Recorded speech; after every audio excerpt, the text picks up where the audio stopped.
Hello and welcome. I'm Leigh Ann Gerrans and you're watching W News, broadcasting live from the Al Arabiya headquarters. These are our top stories. President Trump faces a legal fight over the future of the US military. Meanwhile, the Trump administration puts a freeze on US foreign aid to Ukraine, where Russian strikes hit the Kyiv district overnight. And hundreds are wounded and millions of people displaced after clashes between the M23 group and the army continue in the Democratic Republic of Congo.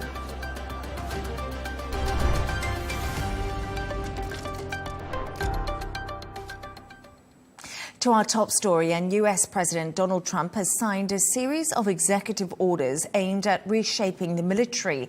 They include gutting diversity, equity and inclusion programs and reinstating service members who were discharged for refusing to get the COVID vaccine. Advocacy groups are already planning to fight Trump in court over the new measures. Kate Fisher reports from Washington. It's the most powerful fighting force in the world, but the US military is about to be reshaped under Donald Trump. I'll be signing 4 new executive orders. First is that I'm directing our new Secretary of Defense, Pete Hegseth, who's going to be great, by the way. Thank you for the support. Thank you very much for the support. You really did support him greatly. I think he's going to be fantastic. I know him very well. I think he's going to be fantastic. He's what we need to immediately begin the construction of a state-of-the-art Iron Dome missile defense shield, which will be able to protect Americans. You know, we protect other countries, but we don't protect ourselves. The administration is likening this to Israel's Iron Dome missile defense system. That order was signed by Trump along with 3 others as he returned from speaking to members of Congress at their retreat in Florida. They include reviewing whether transgender people can serve, ending diversity programs, and reinstating members who were discharged for refusing to get the COVID-19 vaccine, something Trump promised on Inauguration Day and was welcomed by his supporters. Watching his oath of office speech, he talked about how he was going to reinstate a lot of military members that were pushed out of the military for not taking the COVID vaccine. I was so excited to hear that. Trump's defense secretary is only on day 2 of his new job. I want to thank the President of the United States, our Commander-in-Chief, Donald Trump. We could not have a better Commander-in-Chief than him. And he's promised to comply with his boss's new orders quickly. These latest executive orders, more evidence that Donald Trump is wasting no time in implementing his campaign promises and making wholesale changes to the way the US government operates. Kate Fisher, Al Arabiya News, Washington. Let's get the perspective of former fighter pilot turned military analyst Sean Bell. Sean, thank you so much for joining me this evening. Donald Trump is taking aim at diversity in the US military. How will these demographic changes in the forces possibly reshape the army? And how important is diversity? Yes, good evening to you. Diversity is really important, but the danger is sometimes momentum gets away with us and suddenly diversity becomes about targets, it's about percentages. I've known from my military career, when I started in the military, we didn't have any female pilots. We had to recruit a few, and actually there was some degree of skepticism at the start, but I served with some truly outstanding female pilots. The whole point about diversity is there may be untapped areas of your society which have some skills and experience which could be valuable. What you mustn't do is suddenly, though, make that around percentages, and the risk is then you start to compromise your operational effectiveness, and nothing can be more important than saving lives, because if you're remotely less than your 100% capability, then you run risk of actually costing lives. And I think what President Trump's doing, exactly as he said at the start, he said there's only 2 genders, male and female, and he's actually bringing that into effect in the military, sharpening the tip of the sword. That will cause some degree of ructions, but I suspect his ultimate focus is on making the American military the best it can possibly be. Trump also signed an executive order that mandated a process to develop an American Iron Dome. Sean, just reading between the lines here, is he concerned about America's safety? We also heard from Iran's foreign minister today. He was speaking to Sky News.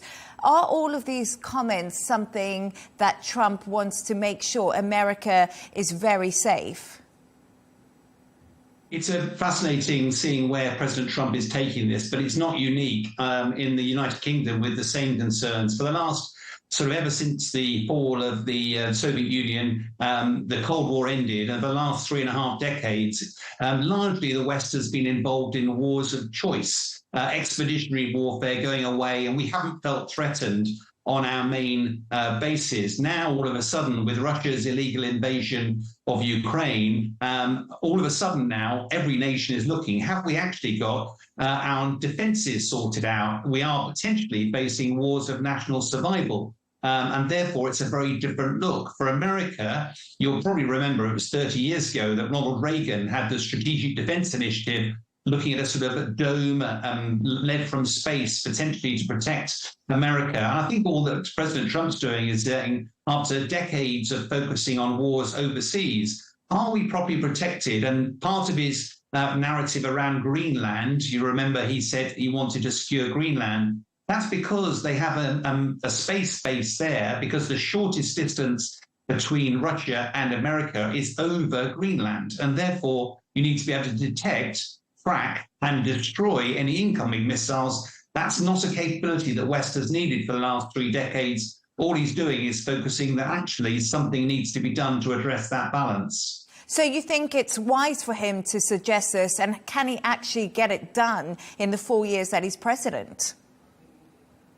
I don't think he can get it done in that 4 years, but I think he's reflecting a concern from many Western countries. I know in the United Kingdom, when I did my flying training, just down the road at our relief landing ground, we had Bloodhound missiles. It was a very clear reminder that the UK was in a Cold War, that we needed to protect our island shores. In the last 30 years, we haven't had that capability, neither has America. And all of a sudden, I think it's a wake-up call that actually, where do you focus defence spending? It's pretty clear Trump has said that Europe needs to do more to defend itself. It needs to spend, it's at least 2%. He's suggesting 5%.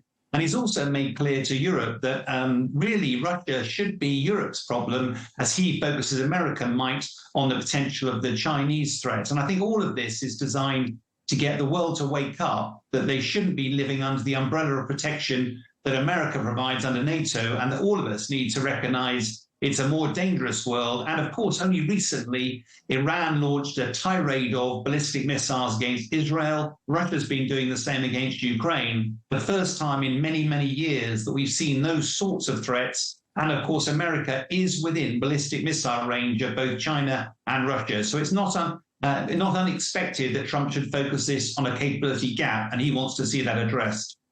Sean, the first time round, Trump appointed old establishment figures. His Secretary of Defense was General Mattis. This time it appears to be a bit more of a radical team. Pete Hegseth is a former Fox News star. He never actually achieved a senior rank in the military. You just mentioned there you were in the military yourself. Could this have an impact on morale? And he's giving orders to people who view him as not being as experienced in the military as they are? To be brutally honest, I don't think you need a defence secretary necessarily with military expertise. What they have to be very good at is grand strategy. They need to be able to cope with ambiguity. They need to have solid judgment, integrity, and secure the trust of the military that effectively they serve. In the UK, we had a guy called Ben Wallace, a former army guy, as our defence secretary. He was very well admired and loved by the military, but whether or not he fully understood the political imperatives, what we want from a defence secretary is somebody who can operate at that political level, has the ear of the president. Clearly he does. My concern will be less about his military experience and more about that sort of integrity, experience, trust and judgment. They are core attributes I don't know the man well, but it doesn't appear that in his Fox News time, he's particularly had the experience that would suit him well for this appointment. But he does have the trust of the president, and let's see how he does. Yes, indeed. Sean Bell, the former fighter pilot turned military analyst. Thank you so much for your insights. You're welcome.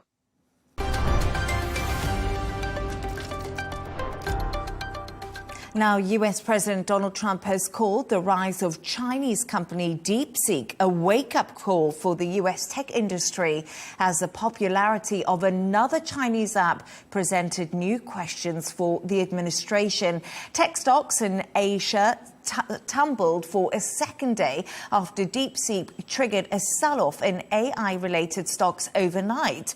It's raising concerns about the potential demand for the most advanced chips and data centers. Here's exactly what President Trump had to say on the very matter. The release of DeepSeek AI from a Chinese company should be a wake-up call for our industries that we need to be laser-focused on competing to win, because we have the greatest scientists in the world. Even Chinese leadership told me that. They said... Laura Westbrook has more now from Hong Kong.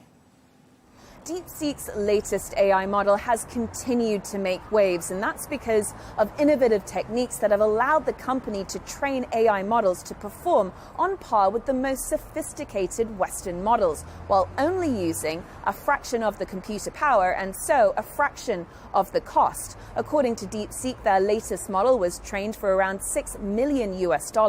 That's a stark contrast to the billions spent by rivals. However, this claim has been disputed by others in AI. In any case, people have been flocking to DeepSeek's chatbot, with it becoming the most downloaded free app in the US just a week after it was launched. And we've heard from US President Donald Trump, who's responded. He's saying that this could actually be positive for the US, that if it can be done cheaper, well, that's a good thing. And it's also sent shockwaves through Silicon Valley. Analysts believe that it also serves as a wake-up call for US tech leaders who've long been saying that they need more money to support and advance AI. China has shown that it doesn't need to come with such a high price tag, and that there is not just one way to build a cutting-edge AI model. It's also called into question what all this could mean for companies like NVIDIA and others that supply data center equipment and energy that fuels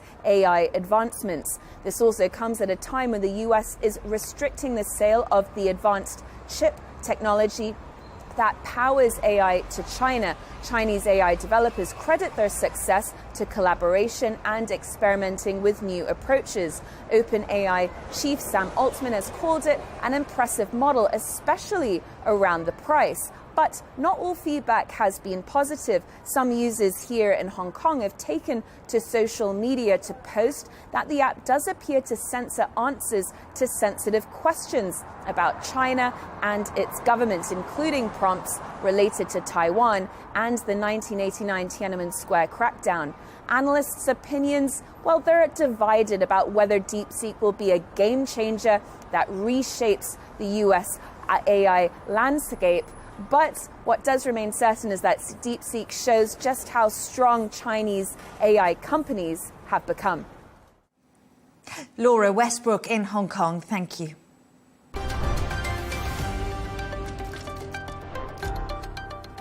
Let's take a look at some of the other stories making the headlines today. A senior Russian official is set to visit Syria for the first time since the fall of the Assad dynasty. It's believed Mikhail Bogdanov will make the trip. Russia was a long-time ally of the Assad family and has intervened in military support. Moscow also gave President Bashar al-Assad refuge after he was ousted. Germany's agricultural minister will seek financial aid for farmers affected by the impact of the foot-and-mouth disease. The country is seeking crisis cash for EU farmers and is also reportedly in talks with the finance ministry. Germany reported its first outbreak in nearly 40 years on the 10th of January.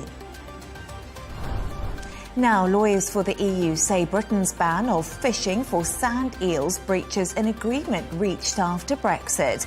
A court in The Hague will hear arguments before passing a verdict on whether the ban violates the Trade and Cooperation Agreement.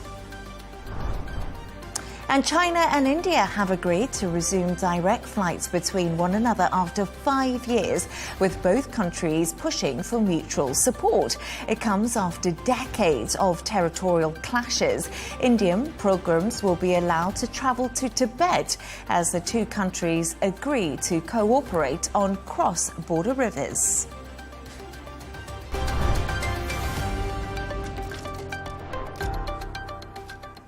Humanitarian projects in Ukraine are believed to have had their funding cut after President Trump halted financial foreign aid. Last week, US Secretary of State Marco Rubio announced a stop to almost all international support, with the exception of Israel and Egypt. On board Air Force One, Trump told journalists the United States was spending billions and billions of dollars and called on other countries to help out. We can now go live to Kyiv to speak to Ukrainian MP and leader of the Gules party, Rudik. Kira, thank you so much for joining me this evening. Ukrainian forces have said they shot down 65 drones after Russian airstrikes wounded 8 people and damaged buildings in the Kyiv district overnight. Do you still consider Ukraine to be under threat? Absolutely. Hello, and thank you so much for having me. This information about taking down 65 drones, it's just in one day. And we are under constant attack from Russia on our peaceful cities. I honestly cannot remember when was the last night when here in Kyiv, we were able to sleep without interruption, without the air raid siren going on, and then everyone having to hide in the bomb shelters or under the stairs because there were missiles and drones hitting us. And this is true for many cities of Ukraine, especially the ones who are closer to the front line. So the war is not only going on at the front, it is also going on every night when we are under the attack. We are hearing the attack has impacted power and heating in the central town of Uman. Tell us how attacks on energy supplies are impacting the Ukrainian people. We know Russia has been using this tactic. Yes, this tactic is called weaponizing winter, weaponizing darkness, and Russia were trying to apply that. So the majority of energy infrastructure in Ukraine has been destroyed, though it was a part of the civil infrastructure and was not supposed to be targeted at the war. So the results of that on everyday life are the energy outages. There were a couple of months ago when I in Kyiv only had electricity for 4 hours a day. Right now it is a little bit better, but it is different from region to region. So the closer you are to the border, the worse it is. And honestly, we before every attack, we understand that we are one step away from the total blackout, and we are grateful to the partners who are supporting us, delivering the energy from the abroad. But the issue with this is you cannot rebuild it quickly. So even if the war was over today, it would take us years to rebuild everything that Russia has destroyed. What is your reaction to the cut in US foreign aid, and what would your message be to Donald Trump? Well, of course, we are so grateful for all the support that we are receiving and we're receiving from our allies.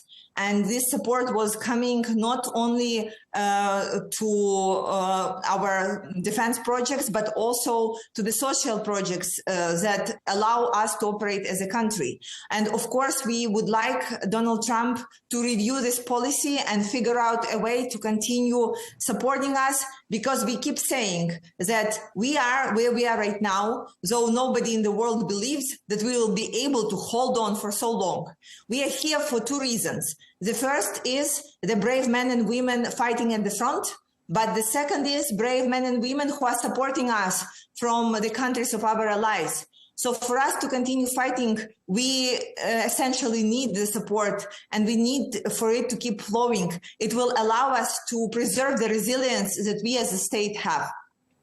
Kira, many had hoped the return of Donald Trump to the White House would speed up a potential peace negotiations. Is Ukraine feeling abandoned at the moment? No, we never say that we feel abandoned. We know that, first of all, it is our fight. It is our neighbor who started the war of aggression, and we are ready to fight, and we continue doing that. But we hope that the strongest democracy in the world will take a part in proving that the democratic values are stronger. And we hope that there are solutions that Donald Trump can get to the situation. First of all, of course, making sure the sanctions will work, because what we have seen over the last 3 years, that Russia was able to find loopholes in the sanctions and continue developing its economy, manufacturing weapons, drones, and supplies, and continue the collaboration between Russia, China, Iran, and North Korea. And it is very important that the United States will put a foot on that and stop that. And the second point, of course, is figuring out how to create a strategy so we can actually win the war. And we know that we are capable of doing that. We just need the weapons and supplies to be able to execute on that. Kira Rudik, Ukrainian MP and leader of the Golos Party, thank you so much for joining me this evening. Thank you, and glory to Ukraine.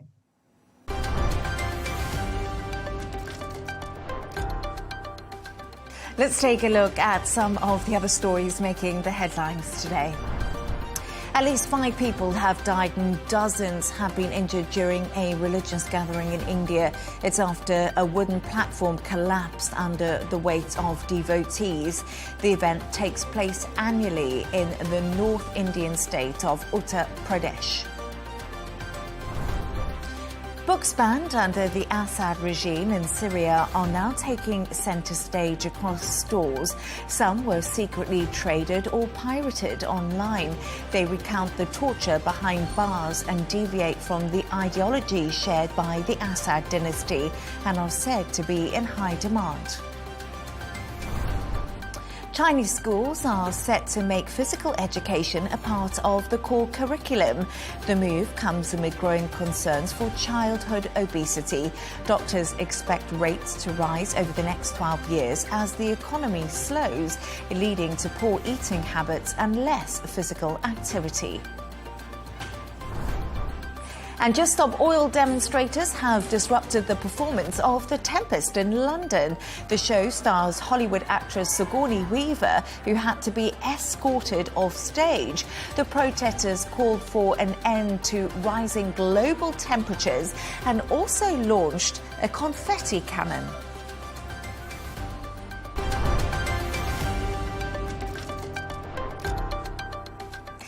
Calls for peace talks are growing in the Democratic Republic of Congo as violence continues between the government's army and Rwandan-backed rebels. The M23 group have attacked the mineral-rich city of Goma and have captured the airport. 17 people are dead and around 400 are wounded. Earlier today, South Africa confirmed 4 more of its soldiers who are in the region on a peacekeeping mission had died as a result of the clashes, bringing the total number of South African casualties to 13.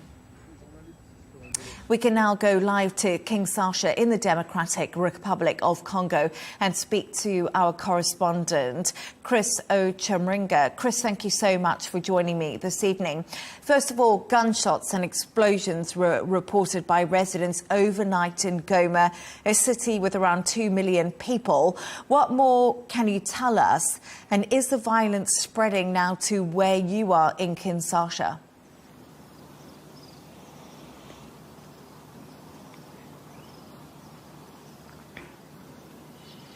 Well, the gunshots continued during the day in Goma, the capital of North Kyiv province. We have been told by residents there that the fighting was very fierce during the day between the M23 rebels, who were reported to be backed by troops from Rwanda on the one hand, and the Congolese forces with their allied militia known as the Wazalendo. The locals in Goma reported seeing very many dead bodies strewn over the streets. People are living in fear. Many of them have been locked up in their homes. They do not have enough water, food. And so they're calling on the government and humanitarian organizations to try and help them. And so this protest in the eastern city of Goma, which is an economic hub. This is an area that has a lot of minerals. Many of those areas in North Kyiv province has a lot of minerals, which end up at the international airport in Goma and exported abroad, has sparked a lot of anger across the Democratic Republic of Congo. In the capital, Kinshasa, where I'm based, there was a protest, a very large protest. Hundreds of young people took to the streets. They attacked a number of foreign embassies. The French embassy was burnt, windows were smashed. They went to the United States embassy, Uganda, Rwanda, and the Belgium embassy. And they're saying that these countries are supporting Rwanda by providing aid and military support, which then they use to fund the instability in the east of the Democratic Republic of Congo. But the Congolese government has banned these protests and said anyone who is continues engaging in them will be arrested. The M23 group previously took over Goma in 2012, but then pulled out after international pressure before returning in 2021. Tell us more about them and who are the M23 backed by?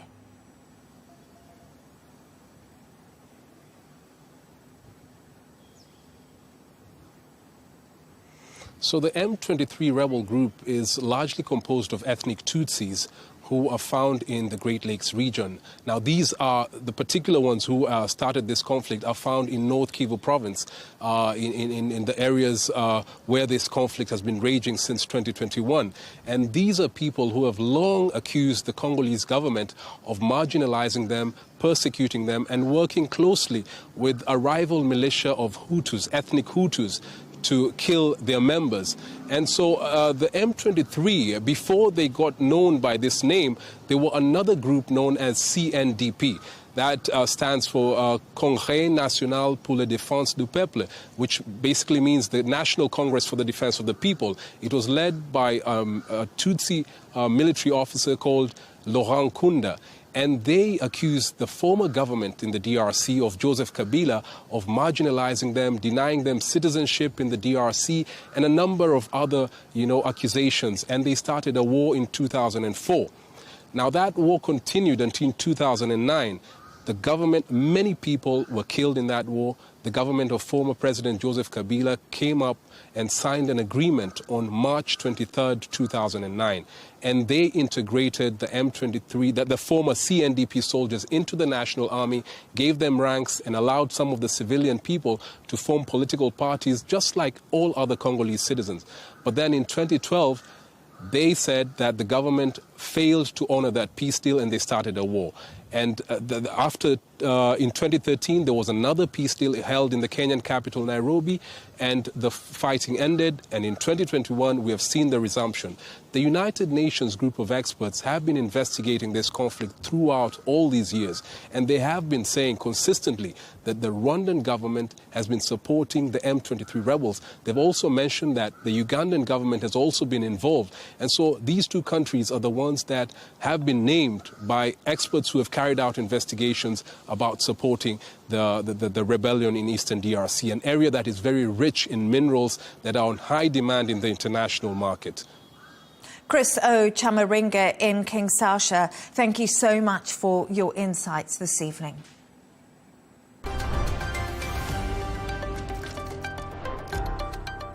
Let's take a look at the top business news. US President Donald Trump says Microsoft is in talks to acquire TikTok and that he would like to see a bidding war over the sale of the social media app. Both Trump and Joe Biden have been trying for years to force TikTok Chinese parent company ByteDance to sell its US operations on national security grounds. Coca-Cola, Sprite, Fanta and other soft drinks are being recalled across Europe because of safety fears. And that's after the discovery of high levels of chemical byproduct from chlorine disinfectants. The Food Standards Agency in the UK has launched an investigation, while Coca-Cola suggested its independent experts had concluded the risk was very low. Turning to sports now, and Brazilian club Santos are in talks to re-sign Neymar after his contract with Saudi Pro League Al Hilal was cancelled by mutual consent. It ends an injury-hit spell in Saudi Arabia, where he played just 7 times for the club. He joined in a deal worth over £77 million in August 2023. And the team behind the record-breaking Kingdom Arena pitch in Riyadh, SIS Pictures, is designing another major stadium in Saudi Arabia that will host some of the World Cup matches. The company is partnering with Aramco Stadium in Al Kabwa. In December, FIFA announced that Saudi Arabia will host the men's 2034 World Cup.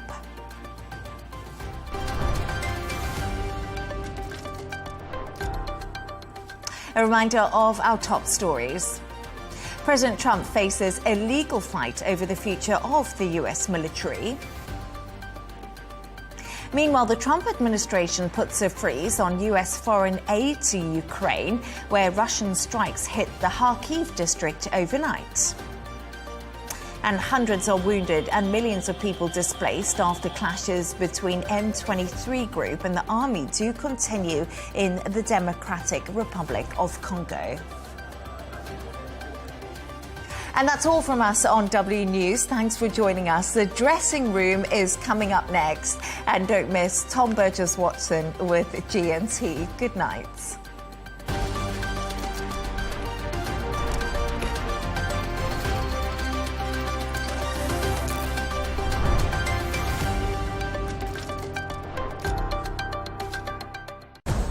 Arabiya News, we go beyond the headlines. From the latest breaking news to in-depth coverage of global events. We're not bought or sold. Nobody owns us. The loss of life, the destruction of property. The conflicts are such a terrible thing. Context and analysis to help you see the full picture. The world is in a very dangerous place. Join us on Arabiya News. It's very impressive. Where knowledge meets perspective.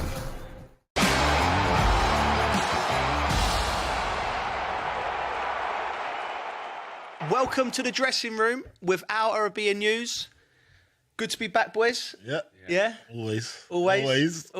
First things where we start. What have we been up to this week, Bridgie? You've had another interesting one. No sledgehammers in your legs this week, no? Few things. I went to Paris for Fashion Week with Percival. Oh, yeah?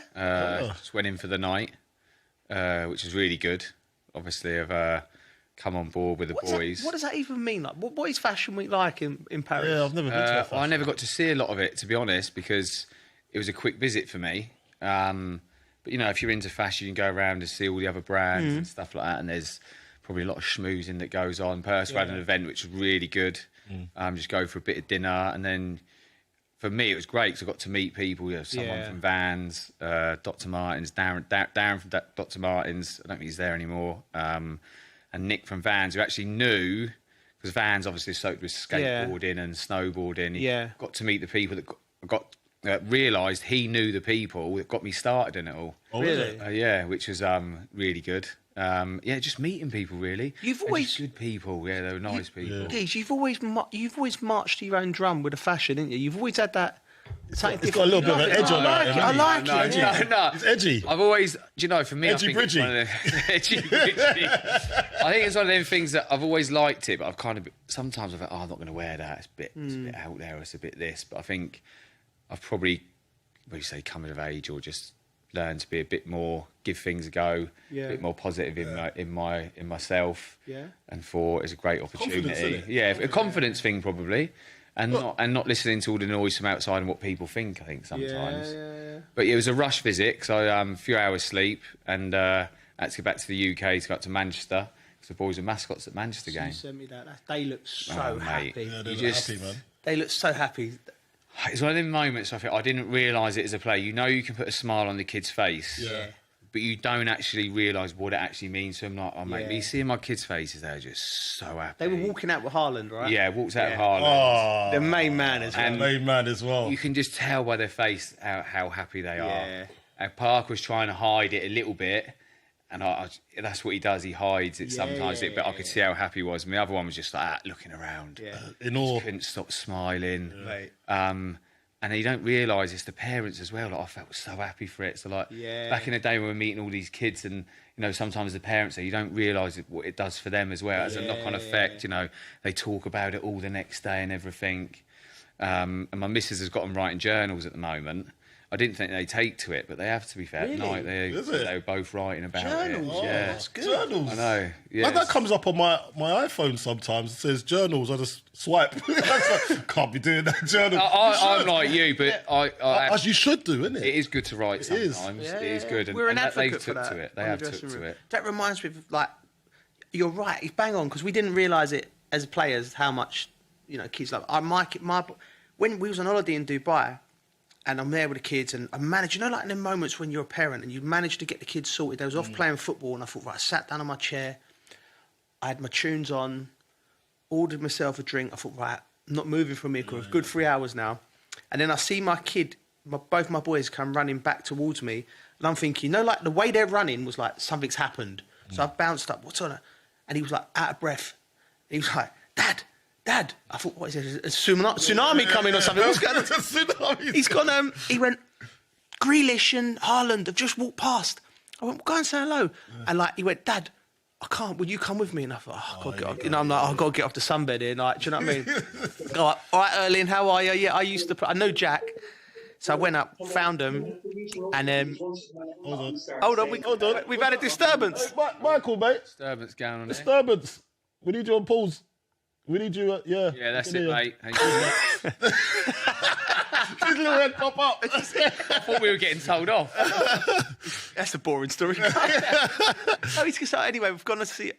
So, and I've seen, and my boys are pretty blasé about it all, but they see Haaland and Jack. Yeah. And that, mate, they were like so excited. And then I've remembered, like, so it was, they got me off my sunbed, but they buzzed off it. So you're right. You're absolutely right. Great. Jack's the man. My kids at one of these. He was so good with the kids.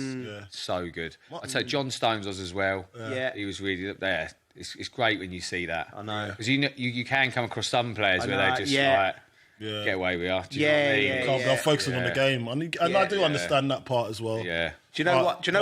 They just got to be more aware of what they mean to people. Yeah. Just hard when you're young sometimes. Yeah. Quickly getting into that, I love John Stones. I've only met him once. He's been a blinder, but I knew I'd love John Stones when I saw the video of him at Raheem's wedding when he was speaking Jamaican and I thought, I love him. He can dance as well. He can move. Yeah, he can move. Talking about Raheem, I went to Winter Wonderland not so long ago. Yeah, and I bumped into him in at Winter Wonderland in the VIP part, and he came over straight away and just shook my hand. Like he's really.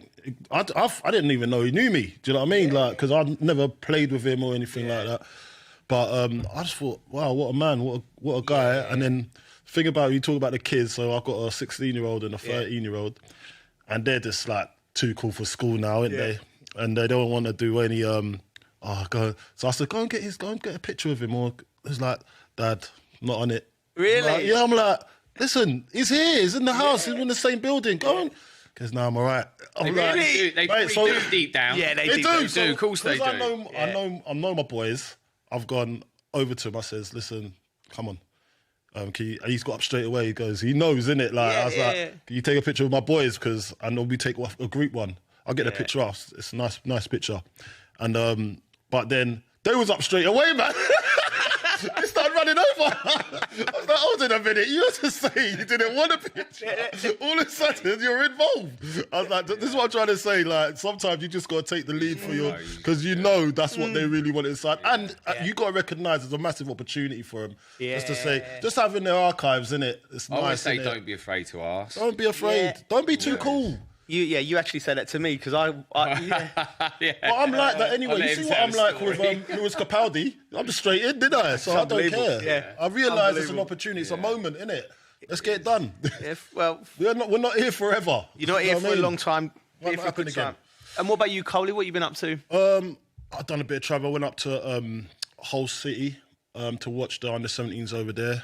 My son was being scouted because he wants to play for Sierra Leone. So right, okay. So I'm half Sierra Leonean, half Nigerian. Obviously born in England. Yeah. And then, but he says, no, Dad, I want to play for Sierra Leone. I was like, what, you don't want to wait out for England? He's like, nah, okay. I want to play for Sierra Leone. And then he was, obviously, I got a phone call from the Sierra Leone national team. And he basically said, listen, we're looking for a left centre-half, left wing-back. Right. Your son suits the bill, but I want to go and watch him. So I said, all right, cool. We'll go up.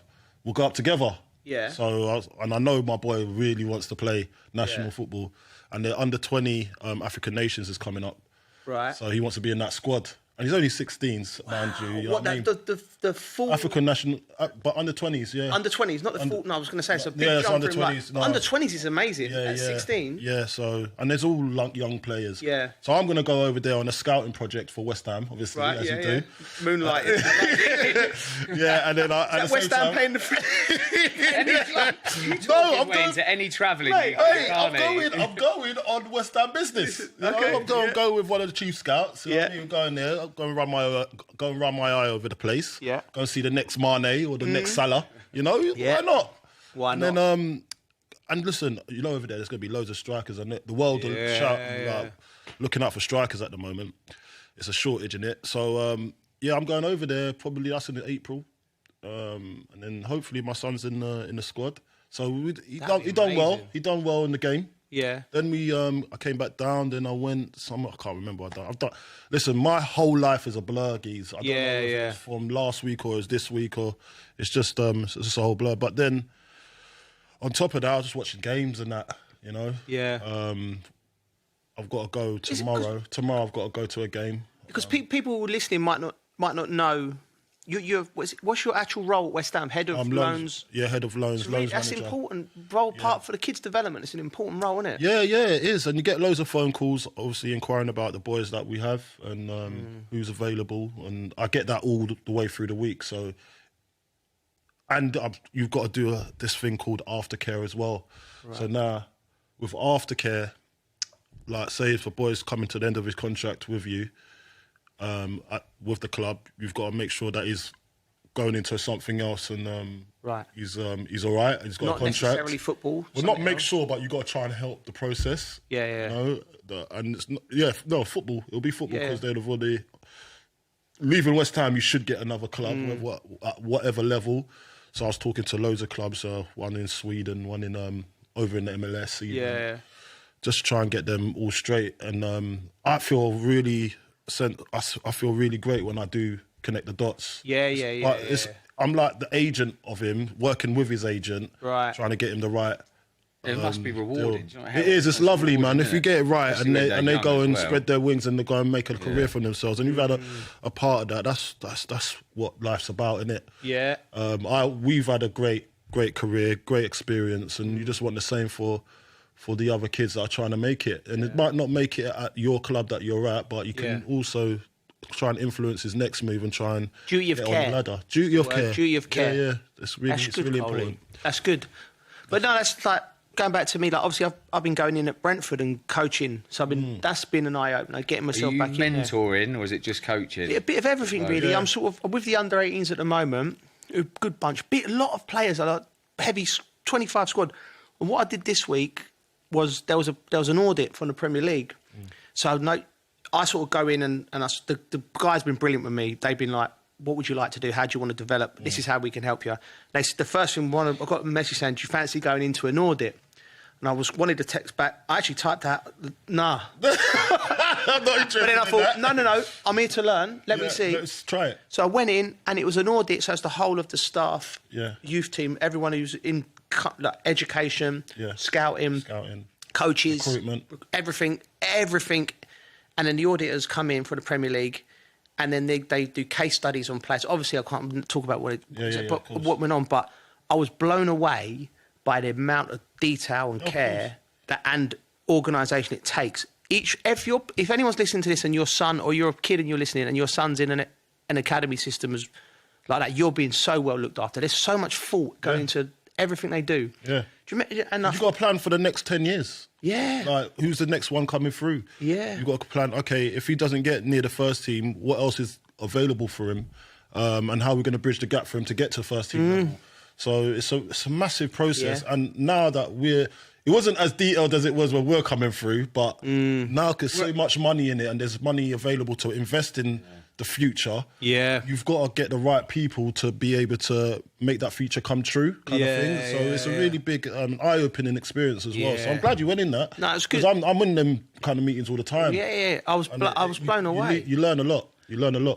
Well, that's it. Yeah, listen, I think it's been a quiet week for us. No sledgehammers in the knee or, do you know what I mean, anything like that. So, but we're going to get straight onto the football, and it's going to Man United winning 1-0 at Fulham. Yeah. Watching it, I thought that was one of the most boring games I've ever come across. But the press conference weren't boring. Let's be honest. Amarin is becoming a regular on this pod. Opening people up. He's like a troll. Opening people up. He's like a surgeon. It reminds me of Jose. Remember, like, you'd played a game, and then wonder what he said in the press conference. Yeah. Me, mostly, were thinking, it must be a Portuguese thing. Mate, I don't know what it is. But I've watched the game. Actually, I weren't watching the game. It was till someone said in a group chat, so I watched it from about 60 minutes. And then afterwards, I watched Match of the Day, then I saw the whole picture. Yeah. And someone said to me, "God, blimey, this is a bad game." Yeah. And I was like, yeah, you're damn right, it's a bad game, because I saw it, and I see Højlund get dragged off. Yeah. He's going through at the moment. Yeah. He's got no confidence. Yeah. But then you look at it and you think, do you know what? This is a good game for Manchester United to win. When you're not playing well and you don't, loads of things are not going right, just getting that win is like a reward and a sigh of relief. And then they're struggling for goals as well, you know, and you look at the Rashford situation, then what Amarin's talking about afterwards, saying that he'd rather play his goalkeeping coach who's 63 years old rather than put him up front because he doesn't apply himself. Basically, he doesn't apply himself properly. I want to know what's going on. Yeah, but we don't really know the full story, do we? You obviously go off what he said. Yeah. But he's made so he's not training hard enough. It's a lifestyle thing. You don't really hear killing him though. Rashford's side. But he's killing him massively, And you're killing his price tag as well, by the way. Yeah. Because you're supposed Rashford's a commodity. He's money. Yeah. If you really want to sell him on, Why would you say that? That's why I think Amarim's a little bit naive because he's going with his emotions. Yeah. Because he's thinking Rashford's not doing what I'm saying. I'm the boss. Yeah. Now, if I'm Radcliffe, I'm looking at him, I'm thinking, you need to shut your mouth. Yeah, we're trying to sell him. We're trying to sell him in. Yeah. You're saying that he's not living the right lifestyle. It's the equipment. What's it, mate? We're trying to get it. There's some car salesman trying to sell the car. There's some in the office going, the fan belt's gone. The fan belt's gone. Don't do it. That's what it is. He's on 350 grand a week. I'm trying to offload him. Leave it. Say he's a fit. He's flying. Say he's fitting his flying, please. I'm trying to sell him. You start to think there's more gone on than just his trainer's life. Something it's like where they add words. Do you know what I mean? You feel like there's more has got to have happened for him to come out and really publicly do it. Yeah. I don't think. This is what I think. Radcliffe needs to be clear to Amarim. Yeah. Stay away from the Rashford conversation, please. Yeah. Because we're trying to do a deal here. Yeah. You've just come out and said... Just say no comment. Do you remember... But there's got to be communication. There's got to be communication. You don't talk about it because we need to get money in for it. It's a very simple one, Coley. If you're manager of a football club and you don't want to talk about a player that's not played a game, you have a duty to talk about players in the game, media, because media runs football. So you do have to say... your opinion on how the game went. But if you're not picking him, I'm not talking about players not involved in the game. Next question, please. Yeah. That's what Alex Ferguson would have done. Simple. It's like talking about other people's players. Did he? Who? Did he dig anyone out? Oh, yeah, me all the time. Well, did he do it in the press? Yeah. Okay. Sometimes you dress you down in the press, mate. Yeah. But that would be just... It might be just. You know, you might have needed it. You might have needed it. What did he say, though? What was he saying? Oh, mate, he said I have a few things. What was it? I have a beautiful face and a ugly face, and I need to do this, and I need face is going on your looks. No. I'm joking. And then it was like there was a few things. Yeah. I can't even remember now. It was always seemed to be. So I scored the winner against Liverpool. I've said the story before. I scored the winner against Liverpool, and I thought I was the bee's knees. We won 1-0 at home. You would have been playing, Bridgie, I'm sure. Cross come in from a set. I scored from a set, like cross come in, turned it in, 1-0, big game. We went top of the league. I was out that night, strolling around London like it was Saturday Night Fever, having myself to the maximums. And then back in the day, for people who don't realise, it's like, you didn't know what happened in the press conference until you read the papers the next day. Then my phone's pinging in the morning, and it was like headlines like, Joe scored the winner, but he didn't track runners, he nearly cost us the game, blah, blah, blah, blah, blah. And I'm like, wow, the standards, this, do you know what I mean? I'm like, to score the goal to take us top of the league. You should be grateful. I'm thinking, I'm good. Where are you tracking the runners? I thought... No, but you wouldn't. You wouldn't expect it to be said, though, would you? You want it in-house. But I think, but what I'm saying is, I think he did that for whatever reason. He would have had a motivation and reason. I'm not sure. I agree with Colin. I'm not sure Amorim. I think it might have been a bit of an emotional one. Do you know what I mean? Yeah. It doesn't make no sense to do that because Chelsea weren't trying to sell me at the time or anything like that. No. Well, I don't think they was, but no, they weren't. Yeah, so I I'm did not sure. see part of it where he's basically thinking he has to think along the lines of he needs to think before he speaks. You can see what English people are like and the way the press and that, and it's just like. Well, you know what? what? Very careful sometimes. What to say. I think it was that he might regret what he says. Yes, I think it was Reggie, one of the lines I think because he's such a young manager. He's 40 years old. He just turned 40. Yeah. So he's got a lot to learn. You know, like I'm 40. I'm 40. Sometimes I lead with my emotions. Aren't we? Like, sometimes I lead with my emotions, and he's not been at this level to manage such a big club. And someone's not pulling their weight. He wants to address them down. There's ways about doing that, especially if you've got such a massive value on this player, because you're paying him loads of money to do his job, and he ain't doing it. But that's now down to upstairs. What do they need to get out of this? You can't get involved in it as a gaffer because you're here to coach and manage. That's your team. The other stuff where money comes into it, that's nothing to do with you. So now you're stepping into a land where you're not welcome, really, because you're not here for that. We're paying you to coach and manage. Don't start putting... And I get it. He has a right to say certain things, but don't put the player down because I'm trying to sell him right now.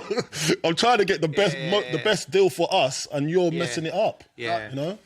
I don't think necessarily needs to be said in the press, but do you think sometimes they're looking for a reaction?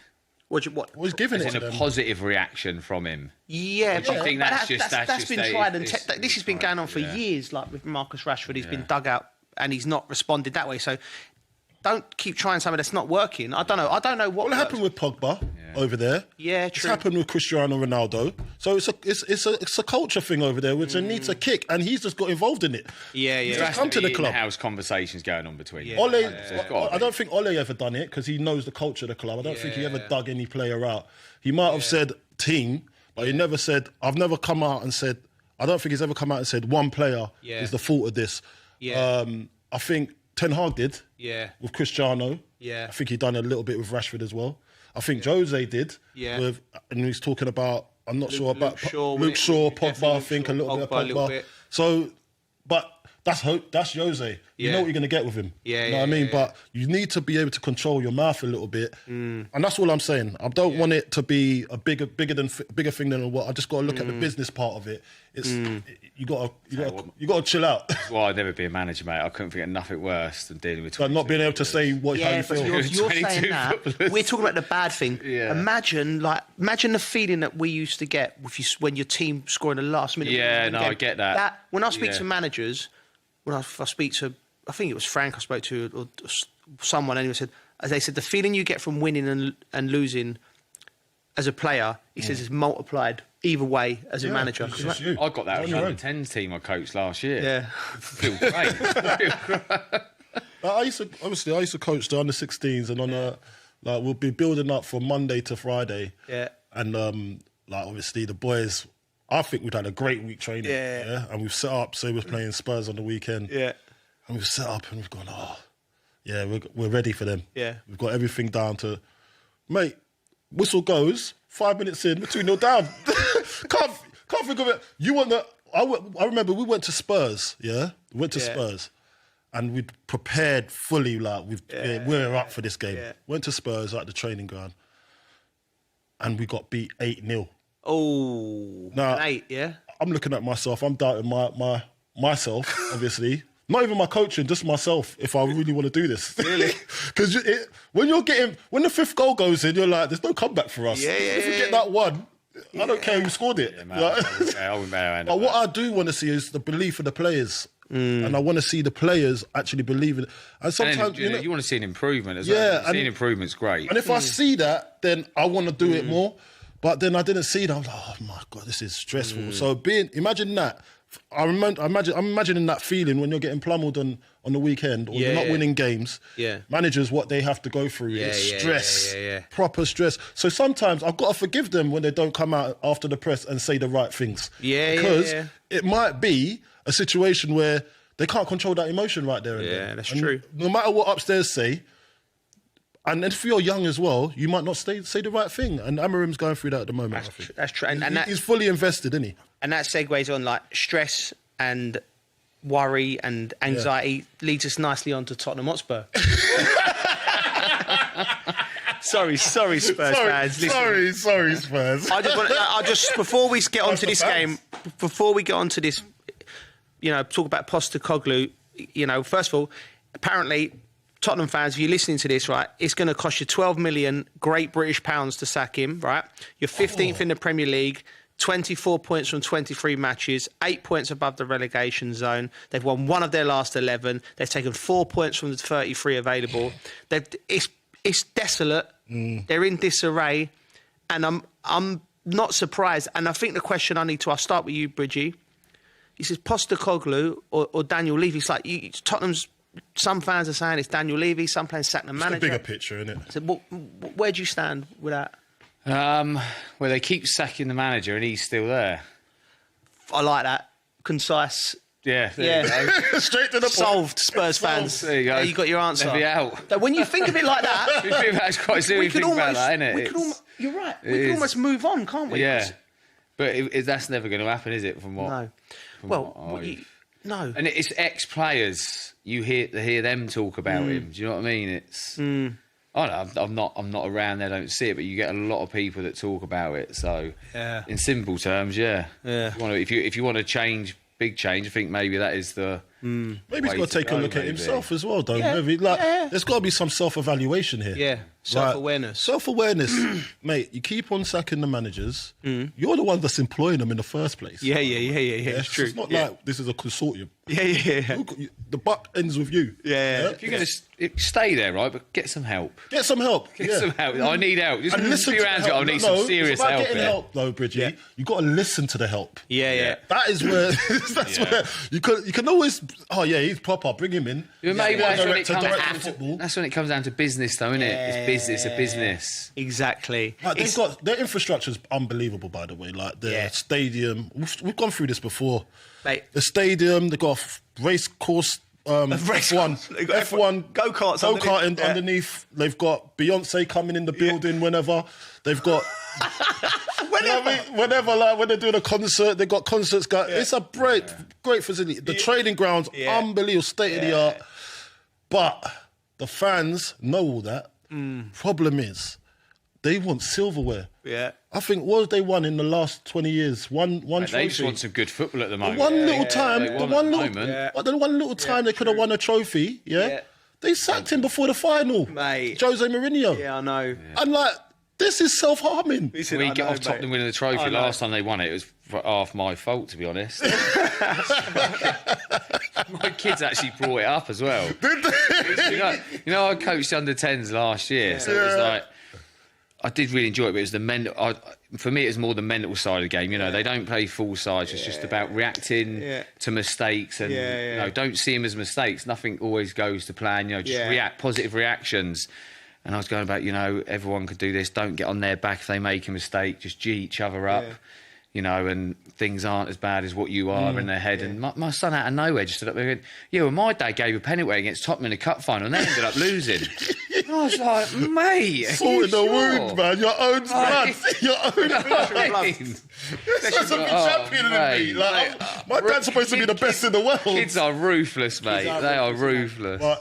They're honest. Yeah. They're honest. Quickly getting full circle, having a Spurs fan, all of that, what you said, both of you, bang on, right?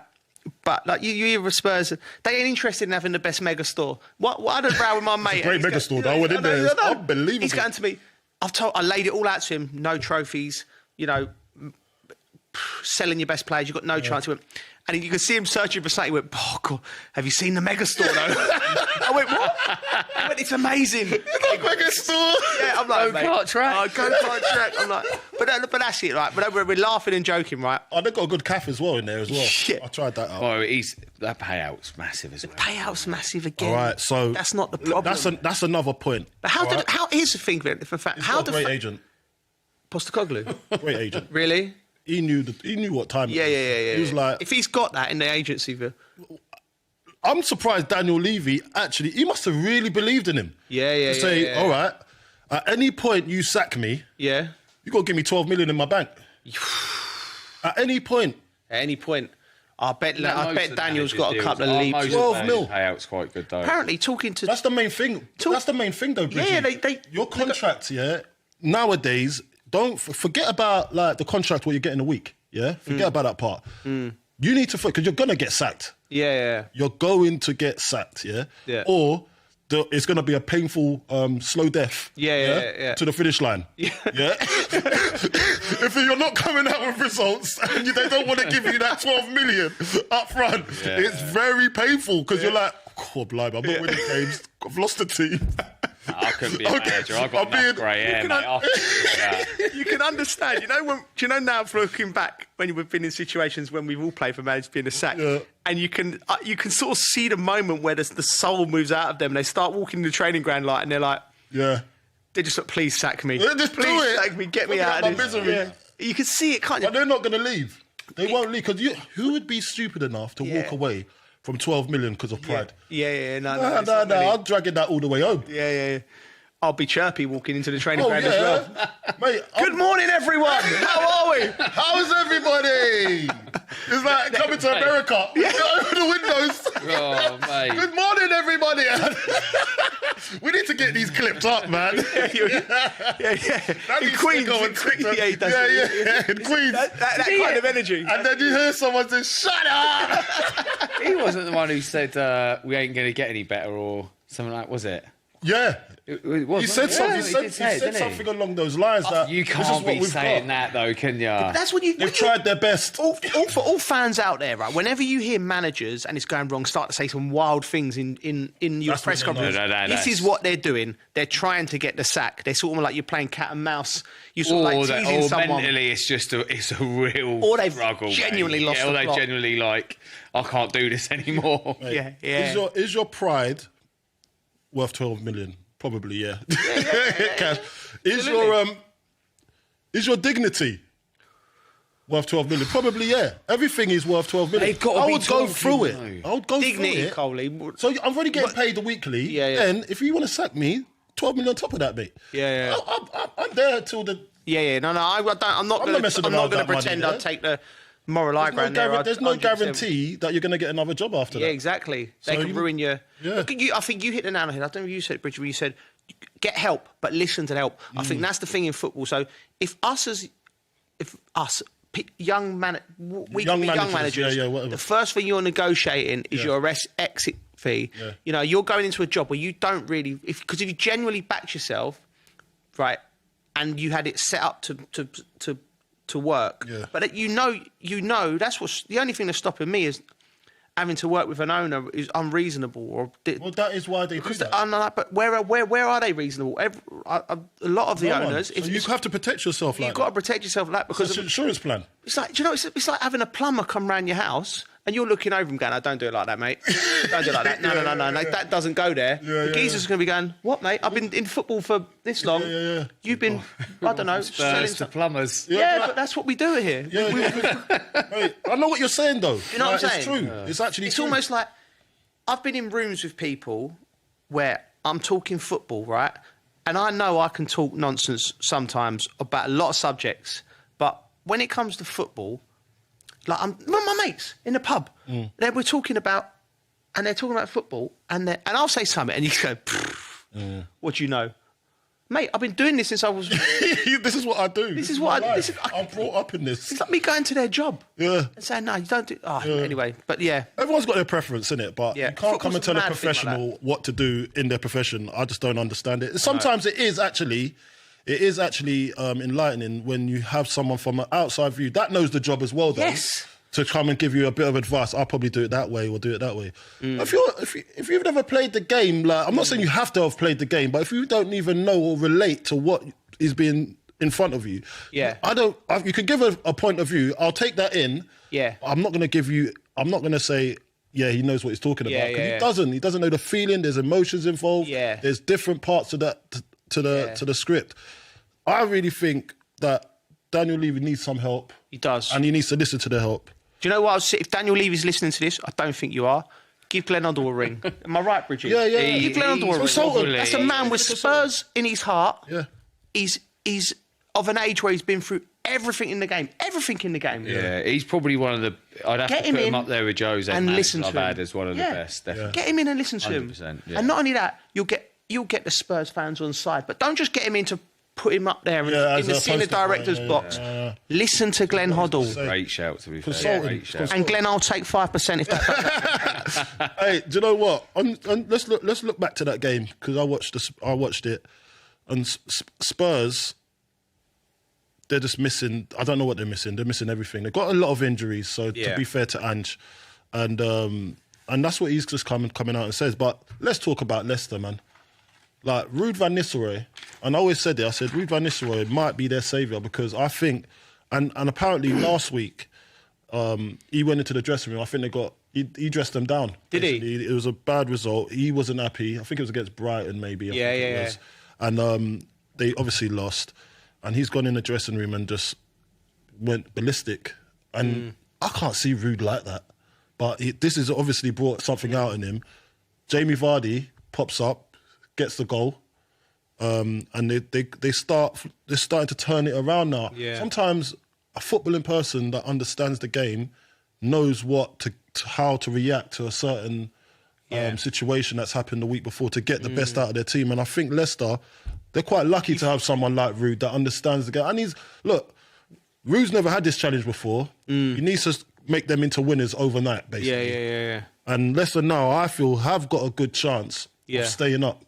You know, I think they do. I don't think they're far off it. I think they're out of the bottom three now. Really? Yeah, I think they're out of the bottom three. So, for the first time in ages, by the way. Yeah. So this is a good... And listen, you've got to talk about Vardy, man. Yeah, man. Vardy is flying still at his big age. And he's still doing what he's doing. I know that you can say that he started late in the Premier League. Yeah. But to still have that desire, and he's still making the same runs at the same speed. I know. Probably got quicker. He's probably a great example. He ain't got quicker. He's actually probably a great example when you were talking about earlier, like the kids in football, like if it doesn't go the way and it's what they're going to do next, like you can just keep going and you can get that break. Because it's being lucky to get a break sometimes. I know you put your own effort in, but it just goes to show you, just because one club says no, you can still get there. You know what I mean? We love them stories, don't we? Yeah. Was Ian Wright? Ian Wright was another one. When we was growing up. Les Ferdinand won. Les went around the houses. There's a lot, and it still happens. There's kids out there, man. Do you remember Lasana Diarra when he come in from the second division? By the way, mate, what a Lasana Diarra, I was his mate, innit? I had to show him around town.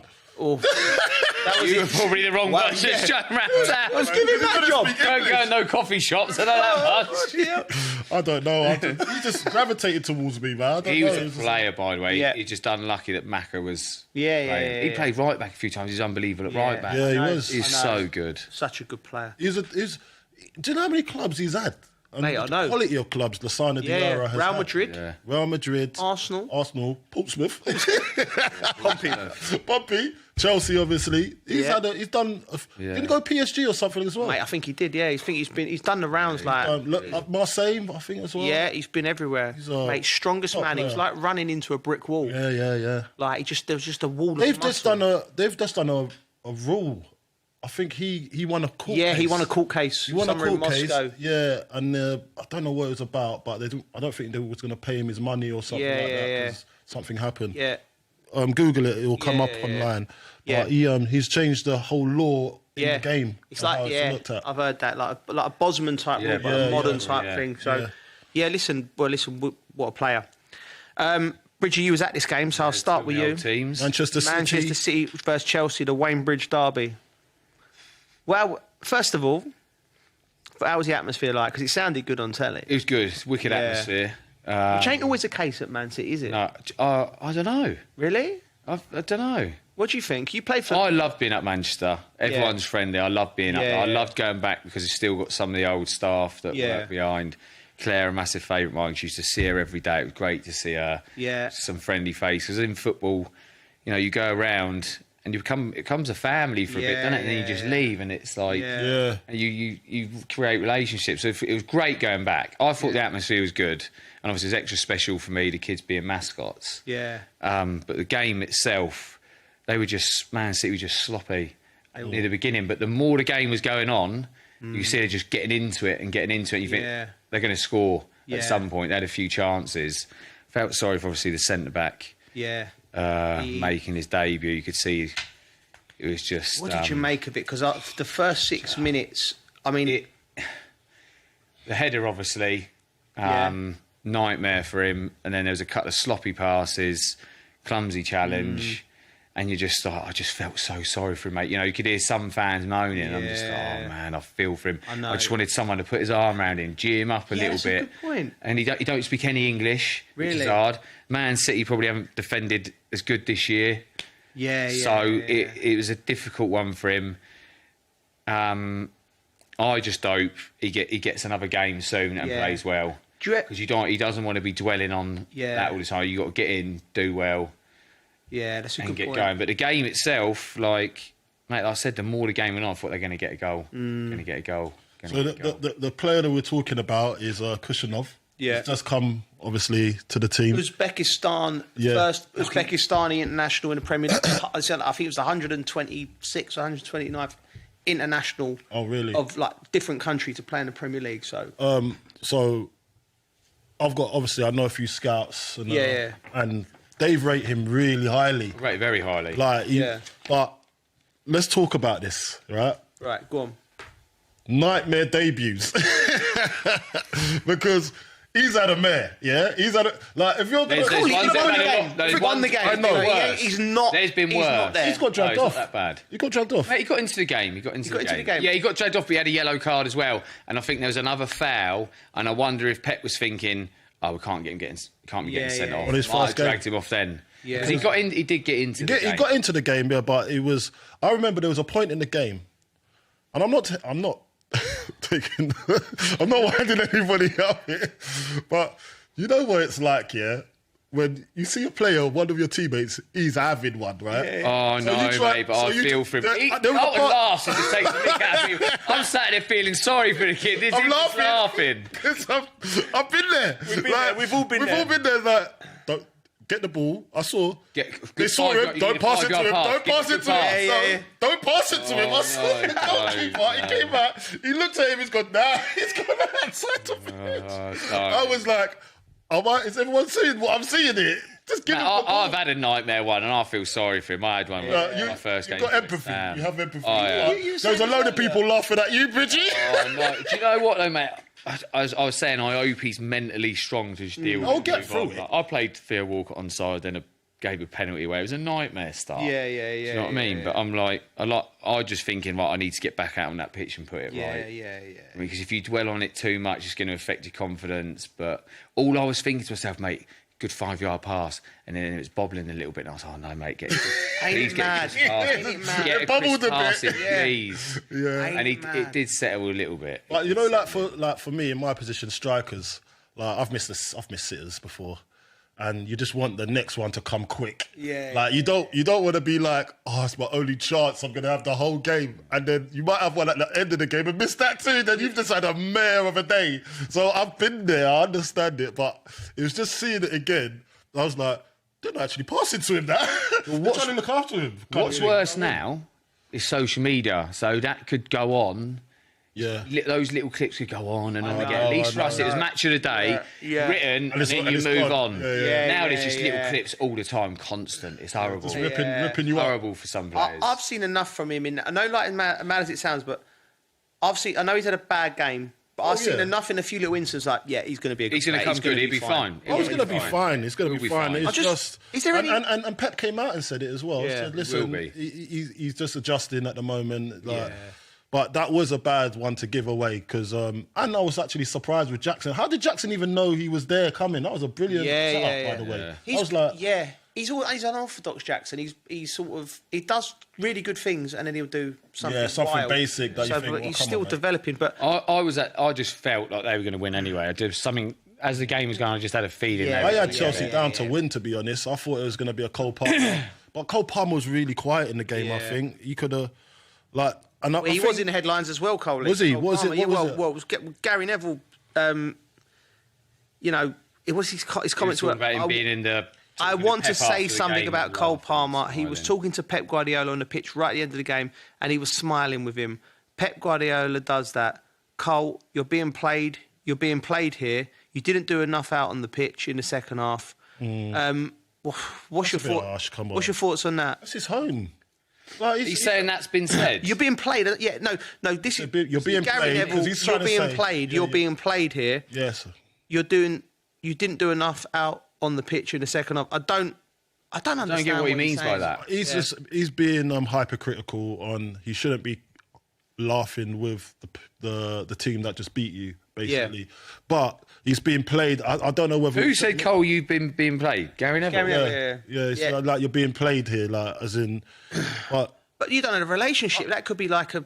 You know, I can empathise with what Gary said. I get what he's coming. He was maybe talking and they smiled or laughed. This is ex-manager. Do you know what, mate? I just love Cole Palmer. Yeah. I just think he's a breath of fresh air. I think he's old. The way he plays, the way he carries himself. I always say it looks like he's playing very relaxed, like he's playing on the park, and I think a lot of people could take that away from him. Yeah. Because you play better when you're doing that. If you have too much on your shoulders, it can affect your game. That's one thing I love about him. Yeah. I agree with that. I was so disappointed he never played more for England because I think the Euros. It was always bring him on. Yeah. And save the day type thing.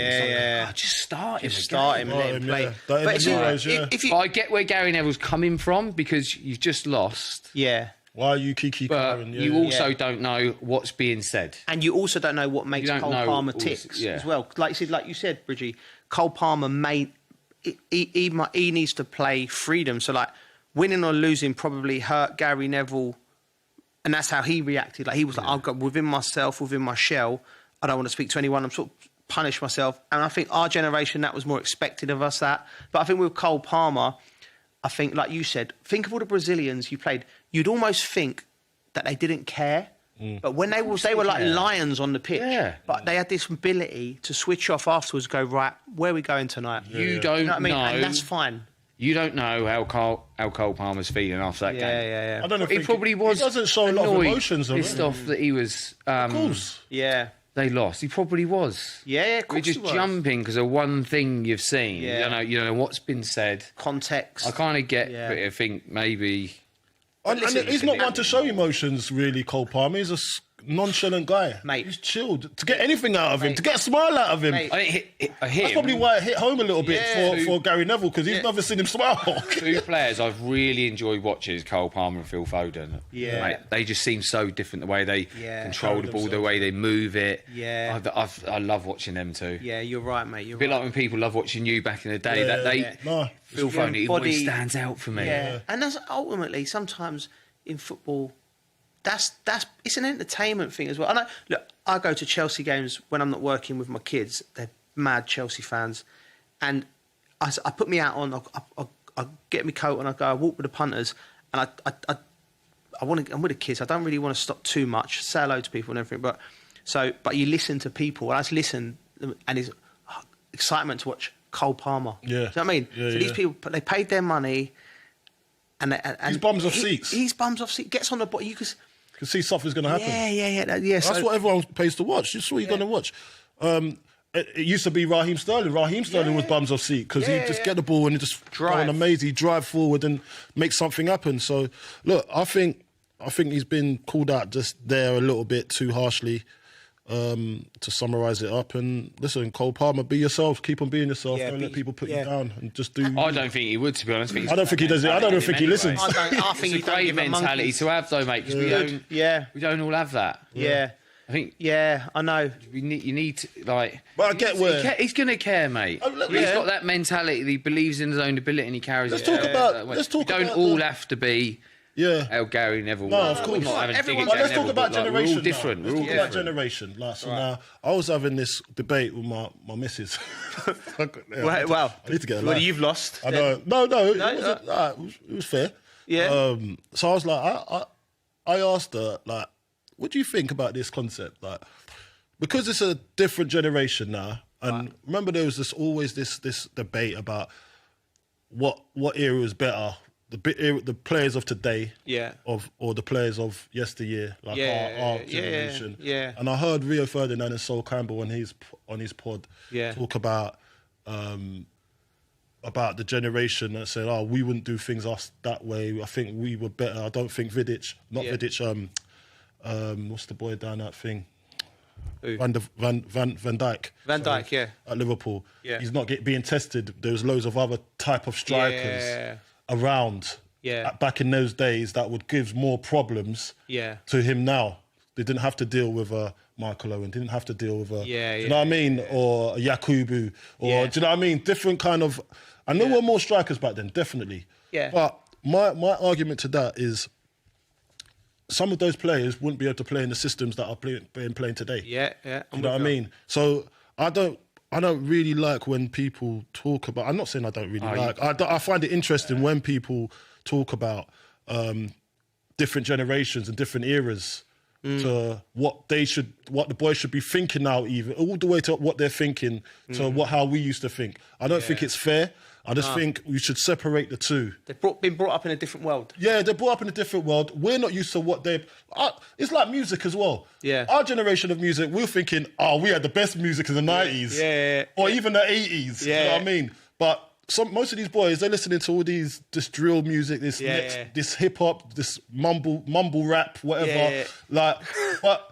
We're old, mate. We wake up and still listen to the same music. But I'm open 20 to years it. ago. But I'm open to it. I listen. I listen because I want to be down a little bit. I want to be down. I want to be down a little bit. You know what I mean? I want to be down. But you've got to change with the generation, man. You just got to move with it. But I think we're good at that. Yeah, I think we are. We are good at that. We're on the same page on that. I'm trying to be on the same page. You look like you're 20. Look at you. You look like you're 20, mate. Great. But this is what I'm trying to say. So when it comes to the generational thing, like when we want to understand these players and we're comparing them to what we used to be like, I just think it's unfair. That's what always makes for a good debate when people say who was better over the years, innit? Do you know, R9? I just don't think you can compare, man. No, you can't. But that's why there's always a debate about it. Though, isn't there? You're never going to know. I'm not going to compare you. That's someone's opinion. I'm not going to. I won't compare you to who's a left back.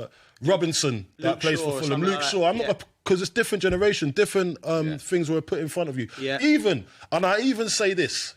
So stop. Everyone needs to stop comparing generations. Yeah. It's different rules now. Yeah. Different rules. The game's just totally different. The game's different. Like, different pitch, different rules, different ball. It's a different football game now. Yeah. You used to think when we were playing and the older generation of players, you say how soft our game was. Yeah, I know. Imagine what they're saying, what it is now. It's like touch football, isn't it? I know. I mean, it was ruthless. It's always changing, mate. It's always changing. To talk about as well. Go on, not to get off my chest. I've got a lot to get off my chest. We're going. That sending off the other day for Skelly. Yeah. It's embarrassing. Listen, he didn't. He meant to foul him. It's a yellow card and move on. What's his name again? The ref, I forgot. Michael Oliver. So Michael Oliver. Have you seen it, Bridgie? I haven't seen seen the foul, it, right? no. So it's a generic professional foul flicking up on the shin pad, right? He's in his half. He's in his half. No, there's in the opposition's half, and they're trying to break. So he's gone out, he's gone bang, brought him round, right? Here's my opinion on it, Coley, because Michael Oliver's, he's got previous with this, right? And what you understand is Michael Oliver's the big fish in the refereeing pond. Of course, he's the FIFA one or UEFA one. Like he's like, so all the other referees around him, the VAR sort of laud him, put him on this thing, right? So your job in VAR is if you think he's done, if you're that VAR person and you think he's made a mistake, which he had, 100% he's got it wrong, and I would love him to come on here and try and defend the fact he's got it wrong, right? He should never have been a red card. But you got then a responsibility to say to him, I think you've got it wrong. But I think what's happening with Michael Oliver all the time, when he makes a decision, they're so frightened for whatever reason to pull him up on it, to go to the... Because ultimately, it's saying, we think you're wrong. Go and have another look at it. That's what it is, right? Yeah. But that's what it's supposed to be for. And the fact that they didn't come in, right, they should all have... That should be some consequences for that from VR. And Michael Oliver, again, you know, you can't... You can't make a decision that bad. He should be going into the video. He should be horrified after the game. And go. I think he's horrified. If you ever let me make a mistake, and go and put it on him. You tell me when I made a mistake. Yeah. We're a team. Like if we're together, you'd like to think, and you've done something wrong, I'd tell you. If I'd done something wrong, it was one of the worst decisions I've seen. Do these? One thing I want to know: do these referees? Yeah. So Michael Oliver's the main referee on the pitch. On the pitch, is that the linesmen? Are they with him every week for this whole season? No. And is the VAR people with him every week for this? No. And the fourth official? I don't think so. Or is it always changing around? I think it's changed. It has. I think they need to have. I think one referee go with a team everywhere. Do you know where I think the problem? Because then they'll have an understanding on how to get better. When you're doing it and you're mixing up the referees and it's a mixed bag. You don't know. He might have a different view to me on something that we need to be on the same page at all times. I need to be able to bounce off you. Imagine if a ref's got a problem with you. Yeah. You got to mix it up. Well, imagine if he thinks something of you. Of who? Of who? I don't know. There's a player on there. He has a perception of what that player is, and it's the wrong perception. And then he's always on his case. Doing that. My fourth official has to be able to recognise that. Yeah. And say, I think you're wrong there. Accountability. Yeah, I think you're wrong there. So let's have a look at it again. Yeah. Because he might have a bias, and we're all human at the end of the day. I think he's biased because you at the. I don't reckon it'll work. I get where you're coming from. I can't see it. Maybe it's just a suggestion, isn't it? Yeah. No, the lad Miles Kelly who got sent off. So Bridgie's a young left back. You'd love him, right? I don't know if you've seen him, but he's very aggressive. Robust. But he's very aggressive, and he's got a great personality. Yeah, he's leaving brilliant. a bit on people. He's giving the crowd bits and all that. And I think Michael Oliver has just taken a I've watched him play. It's like a dislike to it. So you're getting above your station. You are. Imagine if he's doing it every week, though. Imagine if he's reffing that every week. Do you know what I mean? He's got a problem with him. No, you got me wrong. Not refereeing the same team. All right. I mean, they go just together. the team of referees go together. That's where you got me wrong. Same team. Oh my God. No, that won't work. That definitely won't work. No. I was saying the same team of referees go together. So they all know each other's traits. They know each other. Yeah. That's what I'm saying. It might work. I'm not saying. Yeah, no. And then you might eradicate these little bias parts, because I'll know, Coley, we had a conversation about this guy. But then you would say, because you've got self-awareness, you say to me, just watch that I don't be too biased on it. So I can actually make a decision. A clear one without having that. But it's just like, see how me and you, I'd help you if you was, I think, you've got a little bee in a bonnet for that guy. So I'll be watching you so you don't overdo it. Then I'll pull you back and say, don't do that. Because I'm your mate. You know what I mean? So that's what I was. It's just about looking after each other. So when we were coming back to Chelsea and City, did you see the thing about the Chelsea tickets in the dugout? I've heard about them. 12,500. You're right, Geese. For one ticket. VIP dugout club seats with premium experience, making it 139 minutes. What is this premium experience? Me and Joe Cole on a match day. They met me. I was at the game. I met them at Wolves. Oh, was it me, Richie Day? I'll tell anyone. Listen. I ain't worth £139 a minute. Even at my best, I ain't worth that. If I'm there. So let's read I this. think, like, Chelsea are charging $12,500 for a single ticket to their to their final 2 home games, offering VIP dugout seats with premium experiences, making it £139 per minute of action. They are being sold. Talk to them all day. I don't know. I'm not involved in this. Don't put this on me, guys. I'll put it on you, because you probably come up with this. I'll be popping up next year. You're trying to get a bit of that 12 grand. In fact, anyway, I don't know what's going on there. 12 grand, 12 and a half grand. I don't... Why is it 12 and a half grand, by the way? Why is it 12 and a half for grand? those games? I think it's the last 2 games. It's still going to be a heftiest price for the games. Even the Wolves, I don't know what they pay, but I reckon it was still a lot. And obviously, for the normal fan, well, it's just crazy money, isn't it? Yeah. What I did notice when I met him, I thought, when they come along, I thought, yeah, that ain't Chelsea. Yeah.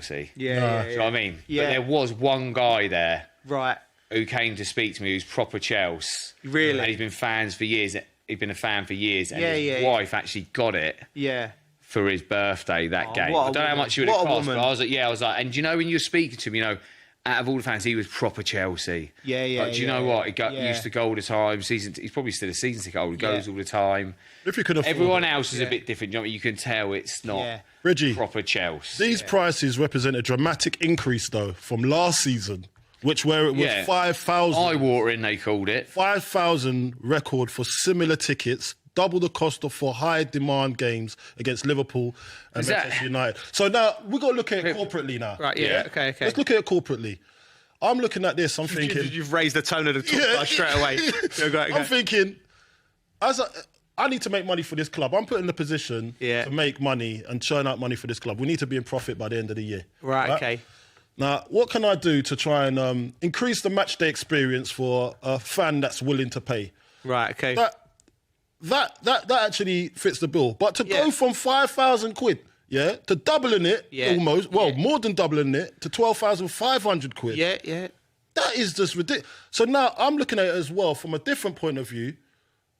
I'm just an average Chelsea fan. I'm local. I ain't got the money that Chelsea, some of these people have. Yeah. And I really want this. Yeah. I really want to have that experience, but I can't afford it. Yeah. I'm coming away from being a normal, having that Chelsea experience. I know that person over there is getting way better than me, but I can't afford that. And I really want, how do they kind of bridge the gap? Yeah. Well, from the average guy, the commoner, that goes into supporting their clubs. Yeah. But wants that experience as well. How are they going to have to replicate that? They're not going to be able to. So it's just getting further and further away from the common man that supports Chelsea or any other club, in fact, that's going to win all these prices. This isn't just Chelsea. I think other clubs. I know other clubs are doing it. I'm not 100% sure, but obviously we're talking about this. Is Chelsea, you've got to look at two sides. It's Chelsea because it's 12.5 grand and it's in the news, but this is all clubs. You're talking about ticket prices for proper fans and actually, looking after the people that come, the heart and soul. The problem with it is now, is the owners of the clubs are generally foreign hedge funds, private equity owners, right? And they look at the club as a business, right? And rightly so, Bridgie. If you bought something, you want control of it as a business, right? So, and the business, the actual match day fans, which is, I don't know who come up with this idea, but they call them legacy, like when they're strategizing, they call it legacy fans, because there's more. The money is the Asian fans in Africa, fans in South America. Like that's a market where they're getting just as much revenue because these people have to pay to watch the games. They buy the shirts. So the actual match day fans used to be like, if you was a chairman and it was going wrong, like you usually owned a business and you owned a club and you felt it. Do you know what I mean? Because you're amongst the people. But nowadays, it's like I think they don't. It's like they want to keep them happy, but they don't know how. It's very, very simple. Lower the ticket prices. Lower the ticket prices. The fans are, for me, the heart and soul of the club. I think they are the heart and soul of the club. Yeah. They are the ones that go week in, week out. Yeah. They can watch a load of rubbish. Yeah. They still come back the next week. Exactly. They are the main thing of the club when I look at it. Yeah, you're right. No, you're right. But Bridget, I look at this format. Now, let me just do that. You've got obviously the fans, the normal punters that used to come in, week out. The ticket prices are going up. Yeah. it's becoming less and less affordable to do it every year, to buy a season ticket.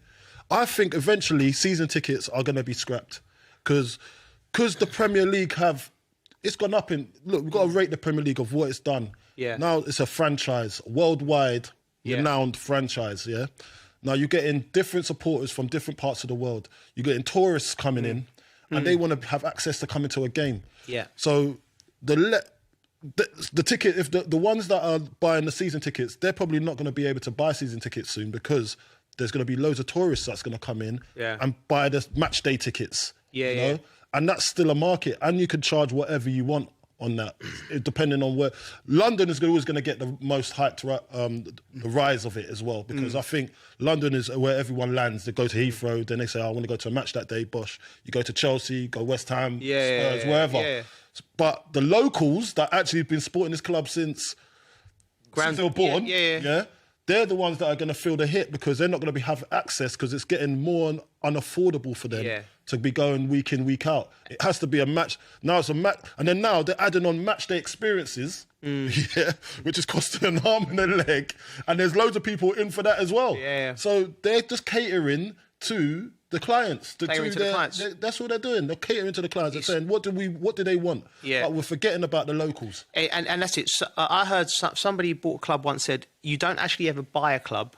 You buy the lease. The club's owned by the community and the fans. So you've got to get that in your mindset. If you own a football club, you've got responsibility because it's global and it means a lot to so many people. But here's the kick. Because listen, punt. People will be listening to this and going, yeah, it's all right. 3 ex-players saying, drop the ticket prices. You got paid handsomely for playing, right? You think of it like as a commercial entity, right? So football is players only get paid so much money because people want to watch it, right? That's the only reason, right? The owners come in and they want to try and make as much money from their business, right? The owners are generally sort of people who've been from privileged positions, you know, like our children, or they've grafted, but they usually get they're privately educated in that world, and they're brilliant at whatever they do, whether it be in finance, they've created something, whatever they're brilliant at what they do, right? So they want to make football make money, right? And they look at it and they go, right, and then once the fans are going to get angry because they keep raising the ticket prices because you've got to keep paying the players more money, right? The players are the ones who are fans. They're walked in the same shoes as the fans. I walked in the same shoes. We've all been that people. Common guy. I'm from the hood. Yeah, and so players want to get paid from the estates. Fans, you should want the players. You should be going, good on you, man. Yeah. You've earned that money. You deserve it. You've gone from there, right? The owners should be the ones that should be, you know, trying to make it work. Yeah, trying to it shouldn't land on the fans. Like, they should have a responsibility, I think, where the fans, whatever the common, you know, because economy changes. Yeah. Whatever the common man earns, he should be able to. If he works hard and he's working really hard and he's got 2 kids, he should be able to take his kids to watch football. Yeah. If possible. Do you know what I mean? Yeah, if it can. And I think the responsibility lands with the owners. It's harsh on players saying they shouldn't be earning that much money. It's bloody hard to be a footballer. I'll tell you what they shouldn't get. What? OBEs or things like that. Yeah. We had this conversation in the car. Football, for Christ's sake, mate. I know. Like, do you know what I mean? I don't get all that. Yeah. I know I ain't got one. No. Do you know what I mean? Not so don't think we're in the running. No, I know, but like, it's not like a thing. I'm just, I can't believe that happens. It's mate. your service to football. I know, but mate, it's football. Yeah, but that's a massive thing. Like doctors or things like that. Yeah, that's true. Just playing football, something we loved doing as a kid, mate. You're an entertainer. Yeah, but mate, you shouldn't be getting something like that for it. You're an entertainer. I'm having it, mate. I'm actually agreeing with him there. No, I get what you're saying, but you're an entertainer. You're good, Carlton. Reggie. You were good for some people's mental health. But people that have it though. No, you were good for some people's mental health. It was a getaway from their normal life. You're good for my mental health. I'm telling you, I love watching Bridgie play. Yeah, I'm gonna go and watch him today because he makes me feel better. Like, that is priceless, Bridgie. So you can't put yourself down. You meant something to someone, and that's why. Like, we're players and we're fans. That we're just normal people. I get you. It's just like but we talk about. We just get paid. We got paid really well. We got paid really well. Let's talk about the fans now. So I think in the German Can I just steal my argument there? Because I don't know. Go on, sorry. Let me finish. No, sorry, because I don't want to like... Yeah, just leave it open, because you might get... And he thinks... Yeah. Listen, I think everyone who does a job for society should get paid a big wage, right? But what I'm saying is, I think the responsibility should land on the owners to make it work. The players should get paid handsomely because it's such a tough job to do. Trust me, everyone in the world wants to do it. Pressure. Any player who makes it has my respect, and certainly the fans shouldn't have to pay extortionate money. They should be able to take your children. If you work hard, you take your children to games football, and we can knit it there. Quick one to finish with. I don't even know if this will be quick because this has really burnt me today listening to this. Manchester United plans for 100,000 capacity Old Trafford receives major support from the government and Chancellor Rachel Reeves. Like, have I read this right? I could be wrong, and I'd be happy to. But the regeneration project will include new housing, commercial spaces, public areas. But it's talking about taxpayers' money to go and help Manchester United fix their stadium. Like, oh mate, you don't. This can be over in seconds, the rats and mice that's in there. Someone in the government's getting a load of money. There you go. There you go. Don't talk about it. It's I think like this happens in America a lot. Oh no, but I don't read stuff like that. I'm like, there's something. Mate, I better keep my mouth shut. It ain't, mate. That is. I'm sorry. I better keep my mouth shut, mate, on that one. Nah, don't entertain that. Well, listen, it happens. Taxpayers' money. Look at the state we're in already, mate. People are struggling. I don't want to get into. I don't want to get into politics. No, I don't want to get into politics. Okay. Like, part of me said I wish I would. I'd like to think I'd do a better job than what's out there. Well, I think you would. I'd vote for you, certainly. All right, let's talk about the transfers, man. Let's get back to football. Let's get back to football. Yeah. Because, look, I'm not a politician, yeah? Yeah. I'm not a business mogul. I'm just Carlton. My views don't matter. It's not going to change the world. Right, yeah. I could just put a few food for thought out there. You know what I mean? Go on in. So let's talk about Kyle Walker. And obviously he's gone to what we were saying, following on from last week. Great move. Great move for him. Getting away from everything he's going through over here. I think it's very, very a great option. Yeah. Go and see the Italians. Yes. You know what I mean? Go and see how they do it over there. I see him sitting next to Ibrahimovic the other day. Did he? Yeah. Okay. He looked very happy and welcomed there. So, yeah, good on him. And I saw him smiling as well. So that's what I want to see. Kyle Walker deserves that, man. I know, look, he's got issues in his personal life, but what he's given to the game, yeah, just go and be happy, man. Go and be happy and try and live the rest of your life free. Yeah. Well, listen, he ain't going to struggle, man. Listen, we wish him all the very best. Yeah. Oh, yeah, of course. Great move. Great move. Great move. Great team, isn't it? Great, yeah. Milan in your resume is all right, isn't it? Yeah, lovely. This is an interesting one, Bridgie. Anthony has joined Real Betis on loan. This is the lad who signed in 2022 for 86 million fee that made him the second most expensive player in the club's history. That's mad. Has only scored 12 goals in 96 appearances and has not started a Premier League match this year. Safe to say, it ain't worked for him, is it? No, you're nailed on the head there, mate. Yeah. It's just mad that you can see someone who's got so much ability before he's playing the game. So when you see all the clips before he's come... on TikTok? Yeah, do you know what I mean? But you see it and then all of a sudden it's just... Mate, he was... It just goes to show it ain't always that simple. He was playing in there's a lot that goes into it, the mind and everything, and... He was playing in the Dutch league. He was playing in the Dutch league, and they went and they thought this would be a good idea. Do you know what I mean? This would be a good idea to spend. Players. No, but someone thought that would be a good idea. Man United's recruitment has been poor. You got to say that. Now they're living with it, and that is a massive. It's example. also not an easy job. That's the pin-up one. No, recruitment is also not an easy job. Well, I'd like to think you spent 86 million on a player, you want to be really sure that this player is world class. That's what I'm saying. Yeah. I don't know. Do they do enough homework in terms of what the player's like? What's he like mentally? What's he like for the team? What's he like around? I think that was a carve-up. I'm not sure enough of that is done. I thought it was a carve-up. I agree with you. I agree with you. If you're signing a player, you're spending that amount of money. One, he's got to have the ability, but what is he like around the team? What's he like when the chips are down? Yeah. Like, he's got to be good around the dressing room. Do you know what it's like? If you have a bad egg in the dressing room, it don't happen. Yeah. Of course not. If things aren't going your ways, it's that he's got to have a positive thing for everyone. Yeah. You know what I mean? Know that they're going to work through bad times. He's got a good mentality.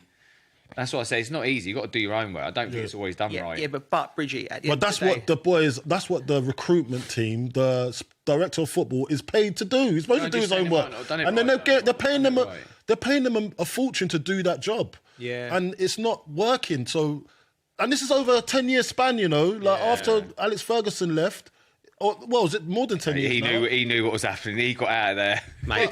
He's taking the lifeboat with him. Man United didn't even have a director of football. Yeah. Listen, you can see. Anyway, it's only now they have. Yeah. As a lad, we wish him all the very best. But it's maybe a bit of sun on his back.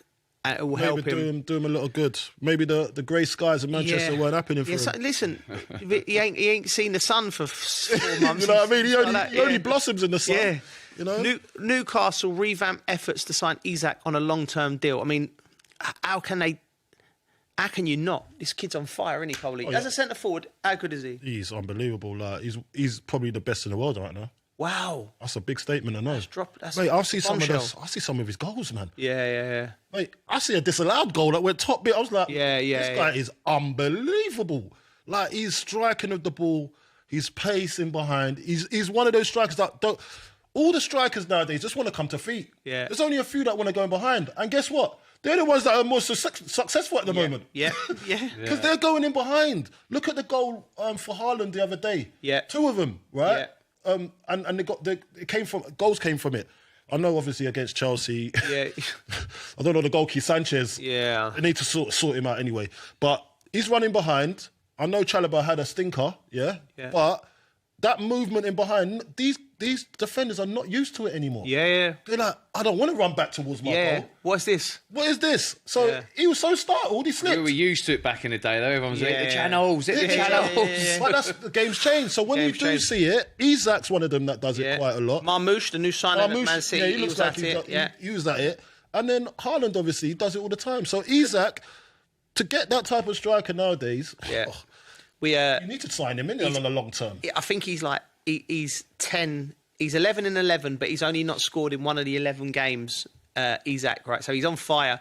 But that game was the game I watched him up against Bournemouth. And he was quite... Big Crouchy, we were doing it for TNT and we went there. It was great. It was a great game. And Big Crouchy went to interview him the day before the game. And he was like, the big man was like, I've put him right. I've showed him what it's all about. I was like, messing about. And at the end of the game, it's the only time he ain't scored 11 games. He spoke to him the day before. He was Crouchy. Yeah, the big man was. Mate, we had a nice time. We had a nice time. But listen, for Bournemouth, Crouchy was working for Bournemouth that day. I might have to take Crouchy off my wall now. That's it. If anyone, bad luck. We might get it out. Bridgie won a go-karting tournament with Crouchy. And I was there. I walked into his house the other day. Wall, didn't I? For a bit of banner. Oh my gosh, we need to show this. Like, he's got the biggest framed picture of Crouchy. I thought what I'll do is I'll put it up and see if anyone notices when they come round. If anyone notices, I swapped it for a bit of artwork. Mate, I forgot to take it down. It's been a couple of months there. It's still up there. If anyone walks into here, I think it's that's weird. Yeah. I find it weird when no one mentions it. Like you come in and notice it. People must walk out and go, "Where's got Peter Crouch?" Yeah, that's it's weird. The workmen that come round and don't mention it. I'm like, what go away and mention it. You know what they're thinking. That's weird. He's got no class. He sat there with a tiger. He's like laying down with a tiger or something like that. So funny. We get it out for people to have a look. We need to see it. Saudi League making massive moves. Listen to this. Plotting world record fee for Vinicius and Pedri. Saudi Arabia is paying 350 million euros for Barcelona's Pedri, following a similar 350 million interest in Vinicius. That's, mate, they're out. They're out to change the face of the game. Yeah, listen, that would do it. If you're getting these boys in their prime, yeah. That changes it. That changes. Everyone's eyes are going to be over there. Everyone's eyes, because you're getting these boys at 23, 24 years old, looking at that type of money as well. Mate, highly lucrative. Oh, mate, I don't even know what to say.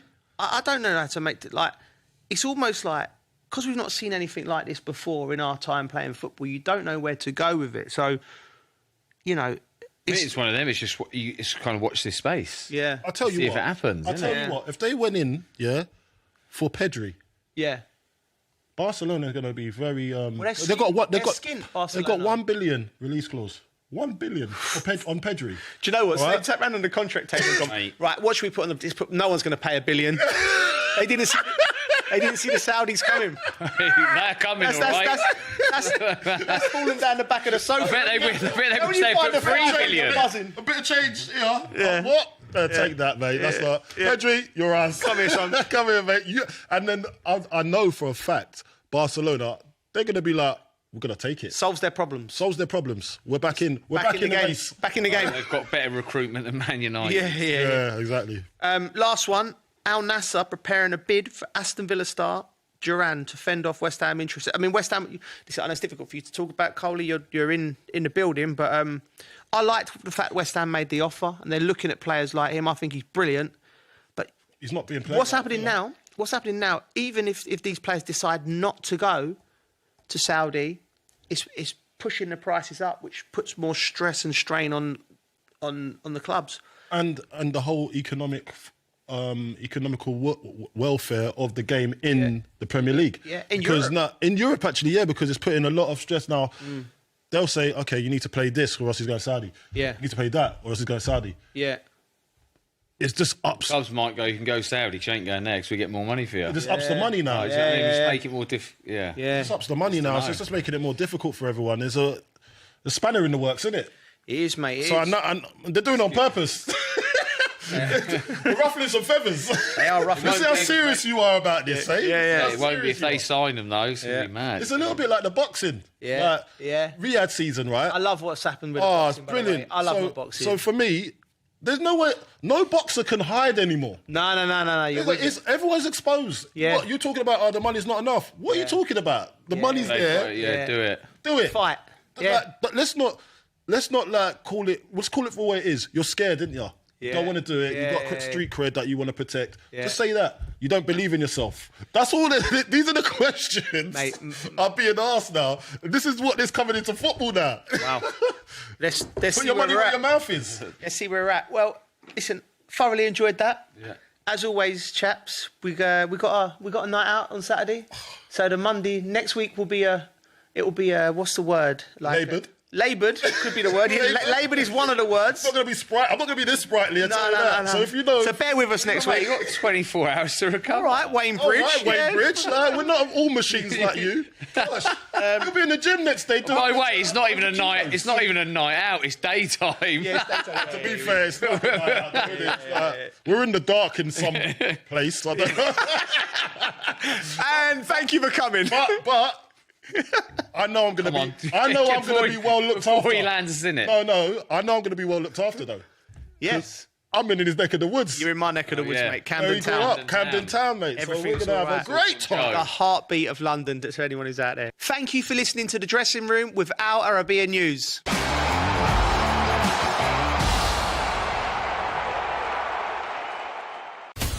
From the White House to Gaza, Kyiv to Beijing, elections, economics and the environment compete with conflicts and other complex issues for our attention.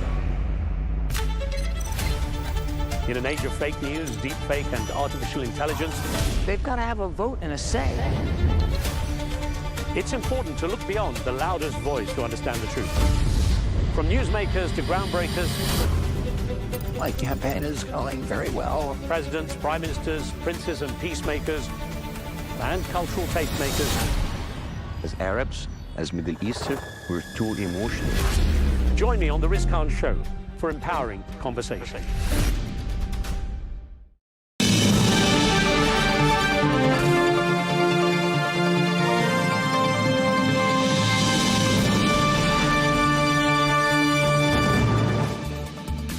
Hello and welcome to Global News Today, bringing you exclusive interviews with leading experts every weekday here on Arabiya News. I'm Tom Burges Watson. Coming up on today's programme,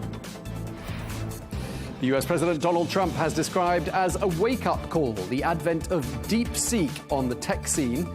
Concerns over the Chinese artificial intelligence model wiped nearly $600 billion off the market value of the chipmaker Nvidia. US President Donald Trump's renewed interest in taking control of Greenland has sparked panic in Denmark. Well, the EU is now saying that European troops could be sent to the semi-autonomous Danish territory. And the Iranian foreign minister warns Israel and the US that they would be, quote, really crazy to target its nuclear sites.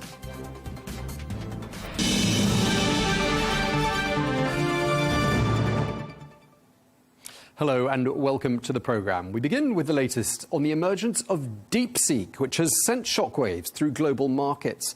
This is the Chinese artificial intelligence model shot to the top of the App Store's free downloads.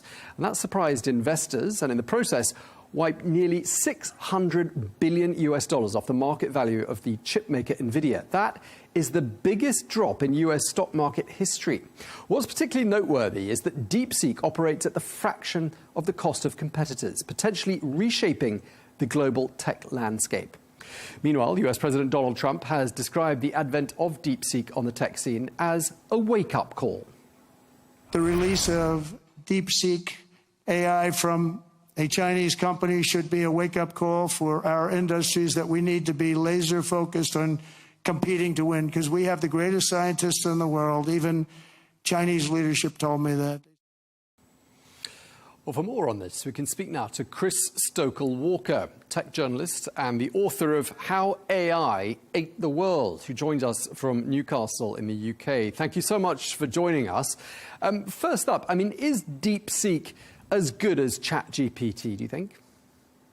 Based on the model's testing that we've seen so far, it does seem to be pretty much the equal. And this is, I suppose, all the more surprising because of the way in which it's trained, which is much less labor intensive, much less expensive, and frankly uses much less powerful AI chips of the type that have really been powering the AI revolution for the last 2 years plus to achieve those same goals. So this is seen as equal under many tests to the paid version of OpenAI's ChatGPT, and is available for free for many users. So it has lots of people spooked.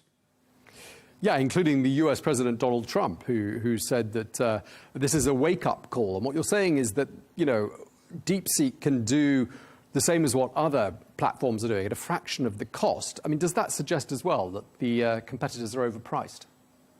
Yeah, I think this is one of the really interesting things that we've seen reflected in the share price of many big tech firms over the last day, and particularly Nvidia, the suppliers of those GPU chips, where it had been assumed that quantity was more important necessarily than quality. And so they would see an endless stream of supply and demand for their chips from the market. And obviously, with this news, they saw almost $600 billion of losses on Monday alone in their company, around about 17% of the entire value of the firm.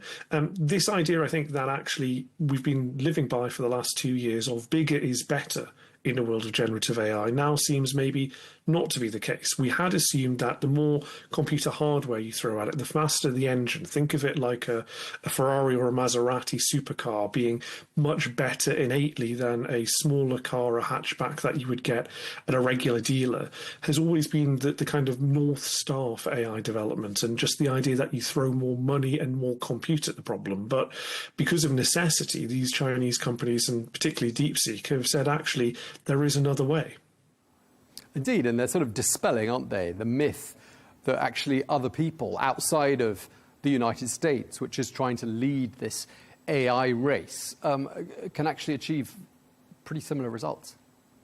Yeah, and we have to put this in context. This comes just a week or so after Donald Trump announced a $500 billion investment in the United States targeted specifically at making more stuff and more data, more chips and more data centers as well, in order to work under the assumption that that bigger is better model was the way forward. Yesterday, we saw on the NASDAQ 100 about $1 trillion, so twice the amount that the US has invested or earmarked to put towards this Project Stargate, being wiped from US companies. And I think that is significant because it shows that there is perhaps another path here, and one that has been done by necessity because of export bans on these chips to China. There is a kind of rewriting rapidly of the rules of AI as we've seen them since the release of ChatGPT in November 2022. Yeah, so one of the lessons here is that generative AI doesn't have to be as expensive as all that. I'm just wondering if you've used DeepSeek much, and what sort of differences you've been able to spot between what it can do and what its competitors can do? Yeah, for the average person that loads it up, it looks very similar to ChatGPT and other AI tools that we may have used. When you start to kind of dig into it a little bit more, there are those apparent differences that become slightly more obvious. One of the ways that this works is by doing chain of thought reasoning. That basically means the AI verbalizes what it is doing as it is doing it. Now, OpenAI made a conscious decision to hide that with ChatGPT and only show you the end result. What this does with DeepSeek and this R1 model, the latest version that they've released, is it kind of highlights some of the guardrails that a Chinese company has to put in because of the political situation in which they operate. So, for instance, if you ask it what would be deemed politically sensitive questions in China, such as the status of Taiwan or who controls the South China Sea, what happened in Tiananmen Square in 1989, it will start to give you an answer. It will come up against one of the red lines that it is not allowed to cross, and then you will see a bit of boilerplate text that says, actually, sorry, I can't answer this. Let's talk about something else. I don't think a lot of people had heard of DeepSeek until yesterday. I certainly hadn't. People saying it sort of came out of nowhere. Were you aware of it? Was it on your radar? The model itself was released on Boxing Day, just after Christmas 2024. So it has been around a little while for those who have been watching the AI scene, but certainly we hadn't expected it to become quite as popular and quite as significant in terms of spooking the market. Now, obviously, this is something that has been bubbling under for a little while in terms of the company, developed by a sort of Chinese quantitative hedge fund founder who was using AI to try and pick out the best stocks possible, has been sort of earmarking a lot of these NVIDIA GPU chips, the AI chips that power these models for a good number of years now. But really, it broke cover, I suppose, in the last week. And has been a surprise, I think, to everybody, not just in terms of the performance of the model, but also in terms of the impact it has on the market. Yeah, indeed. Surprise. Fear, to use your word, spooked. I mean, a lot of words have been used to describe the advent of DeepSeek. The management described by some people as being geeks. I don't know if that's a fair characterization of the management and who they are. Bottom line, should people be afraid of this new technology? I don't think so necessarily. I think one of the things that it does highlight is the extent to which we now have global competition in this space. The US has long been supreme in this area, in part because of Silicon Valley and the advantages that gives them. It isn't necessarily a bad thing that we have global competitors. I think when we're talking about the use of AI and the way that it kind of layers into our society and is expected to do so in the years to come, we do have to be concerned about maybe some of the biases, some of the ethics, some of the societal decisions that are baked in to these models. And so while we might not necessarily want DeepSeek in the way that it is developed by the Chinese right now, one of the benefits of it is you can develop it your own way. You can download it, tweak it slightly to enable it to more accurately reflect your societal interests and your viewpoint on the world, and still get the benefits of the kind of technological prowess that it has. The CEO of Microsoft, Satya Nadella, says that less expensive AI is good for everyone. I don't know if you agree with that. I mean, what is the overall benefit or risk for consumers here? I think that the benefit is that it puts AI potentially in the pocket of individuals and allows you to have much more tailored views. You know, one of the risks, and I sit here in the UK, in nominally in Europe, but also kind of attached to it only ever so slightly, having lived through 20 plus years of social media. And frankly, our society has been reflected through a very uniquely American and very uniquely part of America sort of ideal. We have a curious Silicon Valley lens through which we look for all the benefits and the drawbacks that has created. So I think the real benefit here is that it opens up competition in this space. It allows organizations and those who are maybe a little bit more tech-minded to get the same performance from a model that they can tweak themselves. And to me, that seems like quite a good thing. Yeah, I mean, people in the United States are clearly not comfortable about this at the moment, not least the US president, who's called it a wake-up call. One investor from Hong Kong by the name of Jen Zhu Scott wrote on X, quote, "Sounds like a rich kid's team got outplayed by a poor kids team. I mean, do you think there's a little bit of how dare they, how have they managed to achieve this coming from the United States in terms of the attitude towards a low-cost but equally effective AI platform? Yeah, absolutely, because the United States has put their eggs in one basket, and that is the bigger is better basket. You know, we have seen, I suppose, and it's impossible to ignore the fact that geopolitics is always tied up in big tech. Similar issues around, for instance, TikTok, an app which was originally based in China, then grew into a much more international and global-facing one. Some people are deeply uncomfortable with the fact that that became the first true global app that was not based in Silicon Valley in our digital social media era. And I think we're seeing a sort of similar discomfort here with DeepSeek, because this is the first model that isn't really speaking with an American accent. And there are worries that actually all of this stuff that has been going on over the last 2 years, the trillions of dollars of investment, the hugely hyped cycle of AI and the company valuations that have been stratospheric in that time, may all be punctured by a small upstart company that is frankly doing things a little bit differently. Sure, and you raised a really interesting point there, and one that some commentators have been making, which is that if you're not American and you do well, like TikTok did, the threat is out there that you will be banned in the United States, which is, of course, a huge blow. Just lastly, there have been people out there describing this moment as being AI's Sputnik moment, obviously an allusion to the 1957 launch of the first artificial satellite by the Soviet Union. I mean, is that how it feels to you?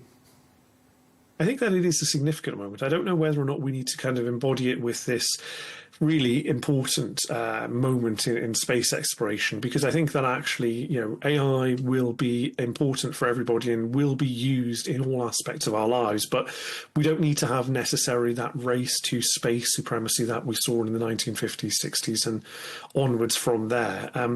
This does, however, I think, democratize access to AI in a way that we perhaps didn't expect. And I think that is the thing that we ought to take away from this, that actually, we had assumed that we would have a kind of Silicon Valley hegemony for the next decade or so under the rules of AI, where it would be governed by these big tech companies that have dictated our lives in many ways for the last 20 years.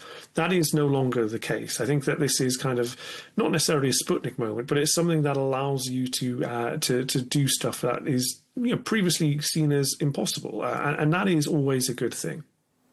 All right. Well, thank you very much indeed for your time. Chris Stokel-Walker, really appreciate speaking to you. Thank you.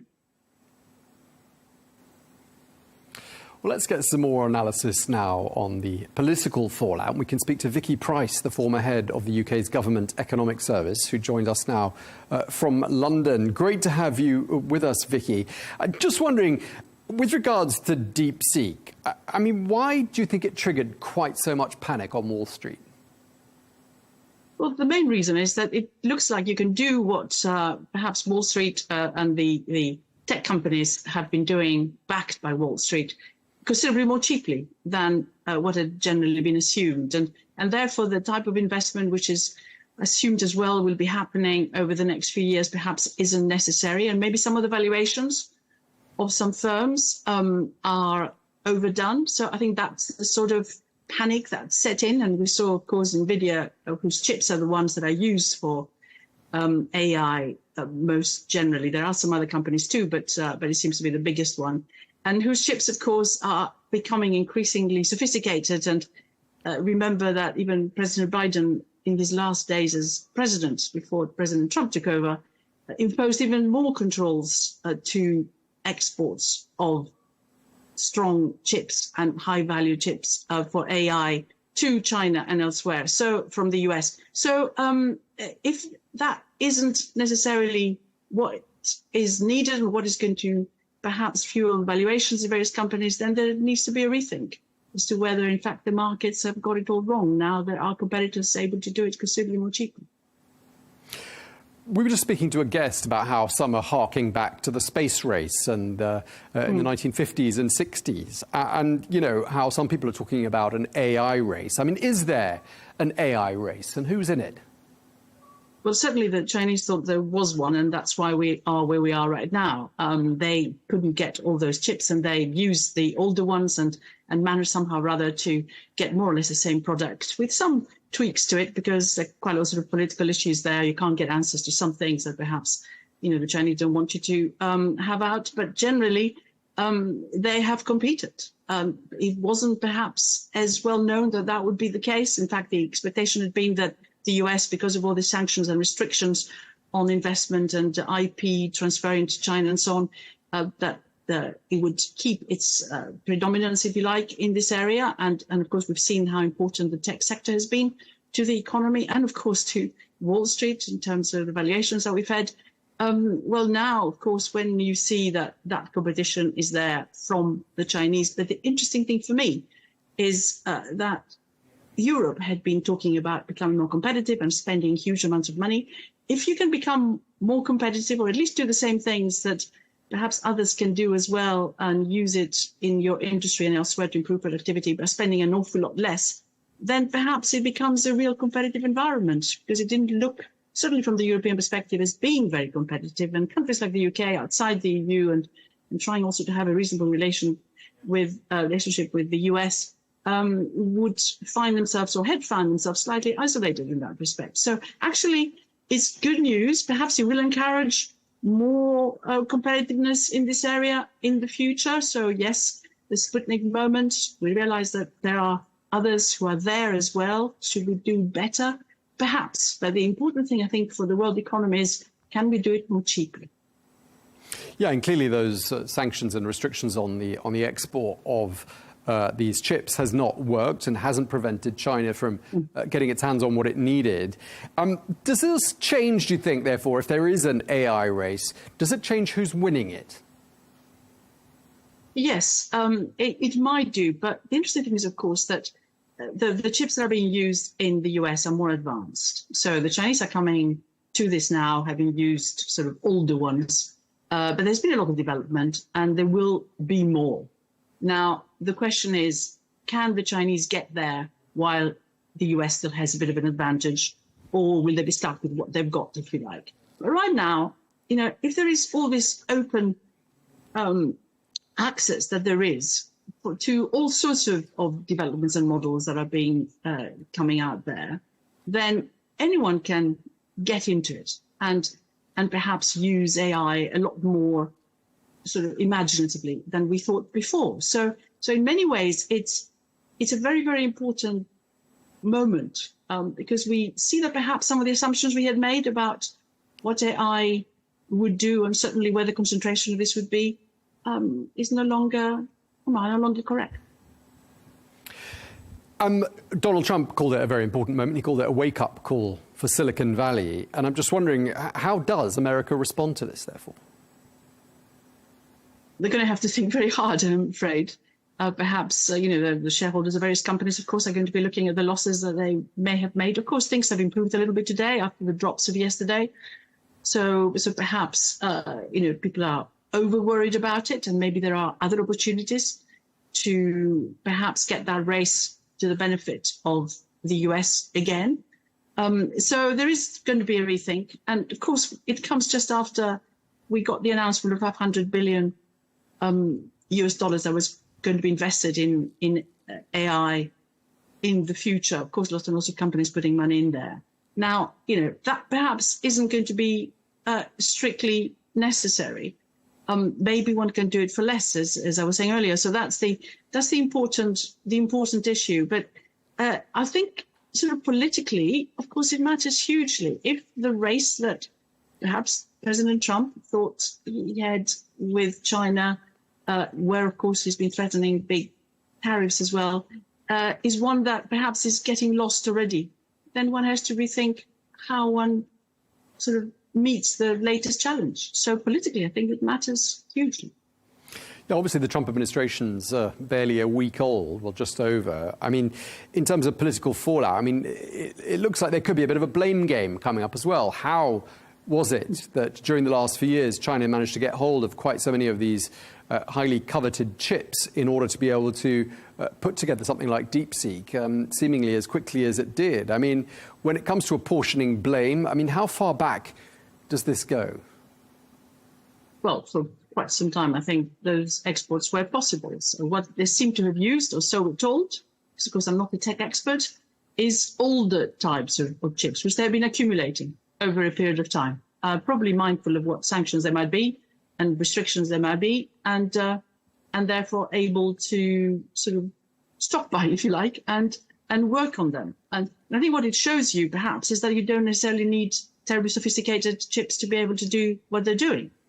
Now, the real question for everybody has been, yes, we're where we are in terms of technology, but how do we move to the next step? I mean, the reality is if AI is going to be used a lot more aggressively in the future, if you like, all those tech companies have been expecting a lot of investment from NVIDIA in order to get to the more sophisticated level. So the real question is, how can you move up one step, two steps? And whether, of course, China, with the limited sort of sophistication, if you like, of what it's got, can move to the next step itself, or whether it's able to acquire, of course, some of those chips from somewhere else. And that is always the issue. Now, we have, of course, the development of the wider development of the BRICS, where they are beginning to work a lot more closely together, and loads of extra countries are joining as well. Of course, there are leakages through the system that can allow China perhaps to jump a little bit in this race, and it might well do so. I mean, in terms of, just putting this into perspective for us, I mean, for people who don't follow the stock markets very closely, I mean, what we saw happen on Monday, I mean, lots of adjectives, unprecedented being one of them, historic being another, to describe what happened. What's your take on just how impactful, how consequential what we saw was on Monday? Well, we saw a very substantial drop in NVIDIA's shares values, and of course that wiped something like $500 billion from its valuation. So that's big. But of course, we fed volatility a number of times in the market. It is actually a market that goes up and down, perhaps a lot more than the sort of blue chip market. And we've seen, in fact, the blue chip stocks staying pretty firm, in fact, going up yesterday. So really, it is the tech sector where the emphasis is. However, those firms are now so big that they form very much part of what shareholders and pension funds and everyone else are focusing on as part of their overall portfolio. So if they start switching out of those stocks, and they have done that, of course, and that's why they moved into bonds, treasury bonds, and bond yields have come down in the US, which actually is good news in many ways in terms of the cost of servicing government debt. Same has happened here in the UK by sort of association, if you like, which again is good news. That loads of funds are going to rethink the attractiveness, if you like, of US stocks. As I was saying, that the tech ones are in a world of their own, if you like. But if there is a reevaluation as to where the strength of the US economy is, and whether perhaps the stocks have been overvalued for a considerable amount of time, then that could have quite significant implications for the US economy as well. And of course, right now, the US Fed is thinking about what to do with interest rates. And it will look at what the prospects for the US economy are, and whether what we've seen in the last couple of days makes any material difference or not. I mean, this is the second case study in recent years where a technological development from China has worried or annoyed the United States. Of course, the United States has taken steps to try and ban TikTok or force its sale. And I just wonder what sort of a message you think this sends out to the rest of the world. If you succeed, we'll ban you, seems to be the message that some people might take away from this. The truth is that free trade is good for world growth. And we've seen so many protectionist measures emerge in the last few years. I mean, under the Biden administration, it was pretty protectionist. In fact, it got even more so with their Inflation Reduction Act. And now we get more of that.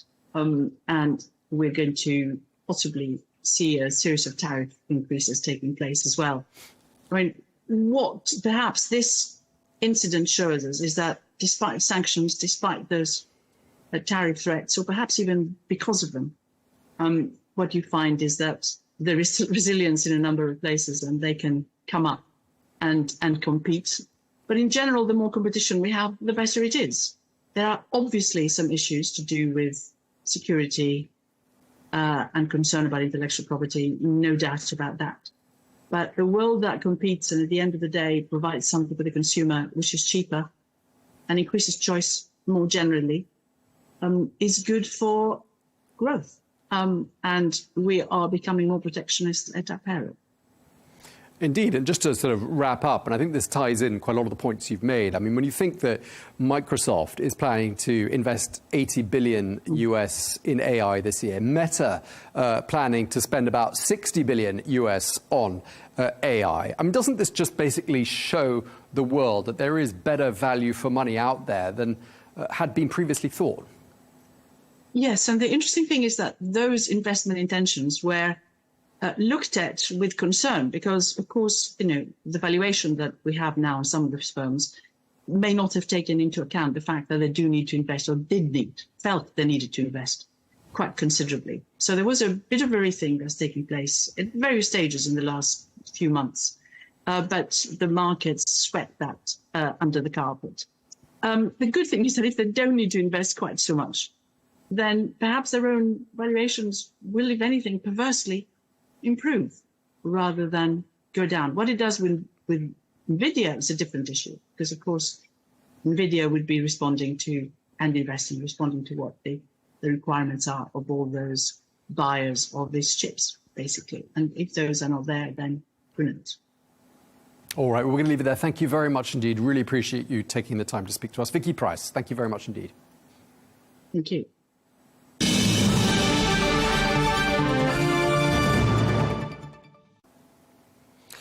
In other news, there are growing concerns in Denmark and more broadly in Europe about President Trump's interest in taking control of Greenland. Well, Greenland is a semi-autonomous territory within the Kingdom of Denmark. Well, the Danish Prime Minister has today been meeting with European leaders and the NATO Secretary General in a bid to drum up support and discuss next steps. Meanwhile, Copenhagen is set to spend some $2 billion to bolster security in the strategic Arctic region. The EU is saying that European troops could be sent to Greenland. Well, Denmark's scramble to ramp up security in Greenland follows a fiery phone call between President Trump and the Danish Prime Minister over his demands to acquire Greenland. Well, speaking on board Air Force One this weekend, President Trump says he's pressing ahead with those plans. Let's take a listen. I think Greenland will be worked out with us. I think we're going to have it. And I think the people want to be with us. Well, let's get some more analysis. We can cross to Copenhagen and speak to Mogens Lykketoft, the former Danish foreign minister and former president of the UN General Assembly. Thank you so much for joining us once again here on Al Arabiya News. We were just hearing there from the US President Donald Trump speaking at the weekend. I mean, this Greenland issue is getting pretty serious, isn't it? It looks very serious and extremely strange. I mean, the situation is as follows. Greenland has been for hundreds of years a part of the Kingdom of Denmark. It is now, as you say, a self-government entity. They can decide over the coming years to be totally independent, at least in the formal way, because a small nation like Greenland will always have to lean somewhere, talking about defense and so on. And the situation has been since World War II that the United States has been present militarily in Greenland as much as they wanted to, actually. They have the Pacific space base in the northern part of Greenland now. They have voluntarily retreated from other places.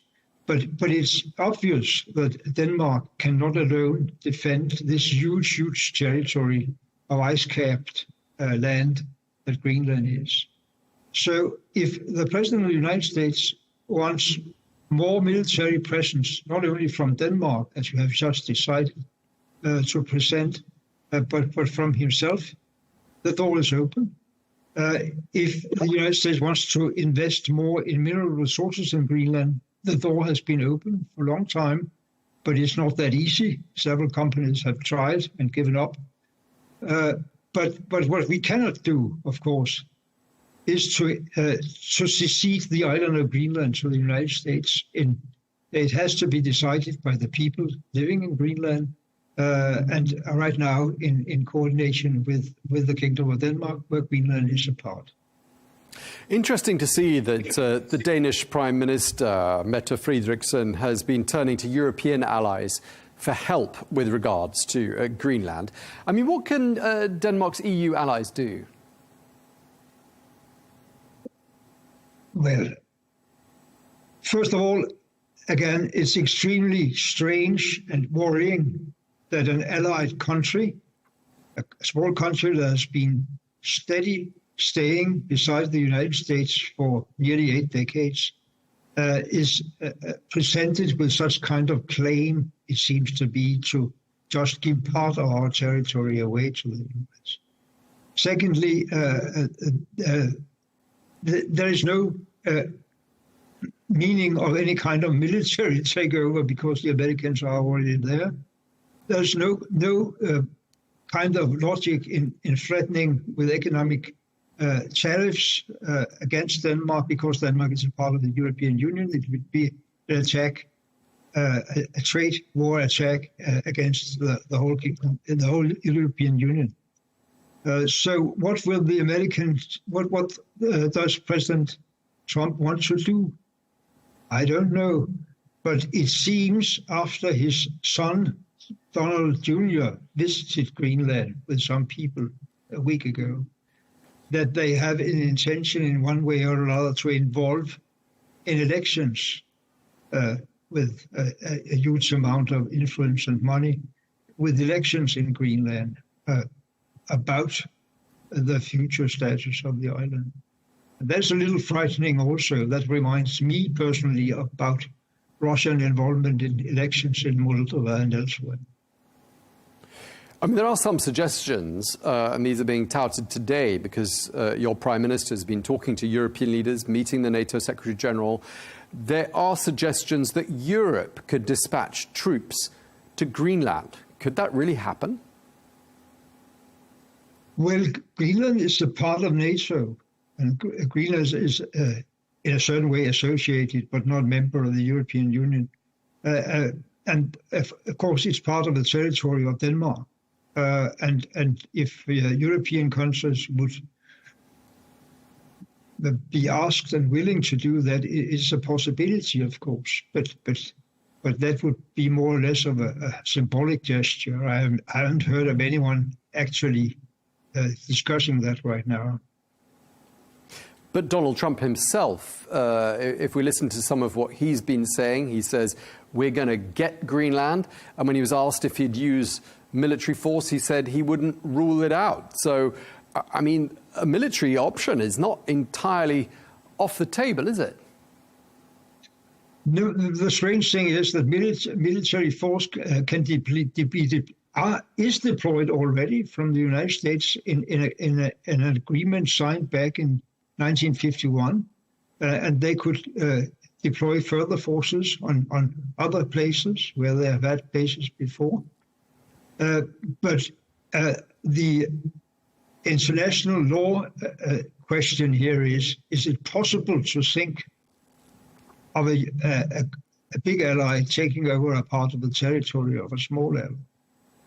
And if that's the final demand from President Trump, not just fulfilling all his concern about the military security and the minerals and keeping away Chinese and Russian interests, but that we should simply accept that the Greenlanders being American citizens instead.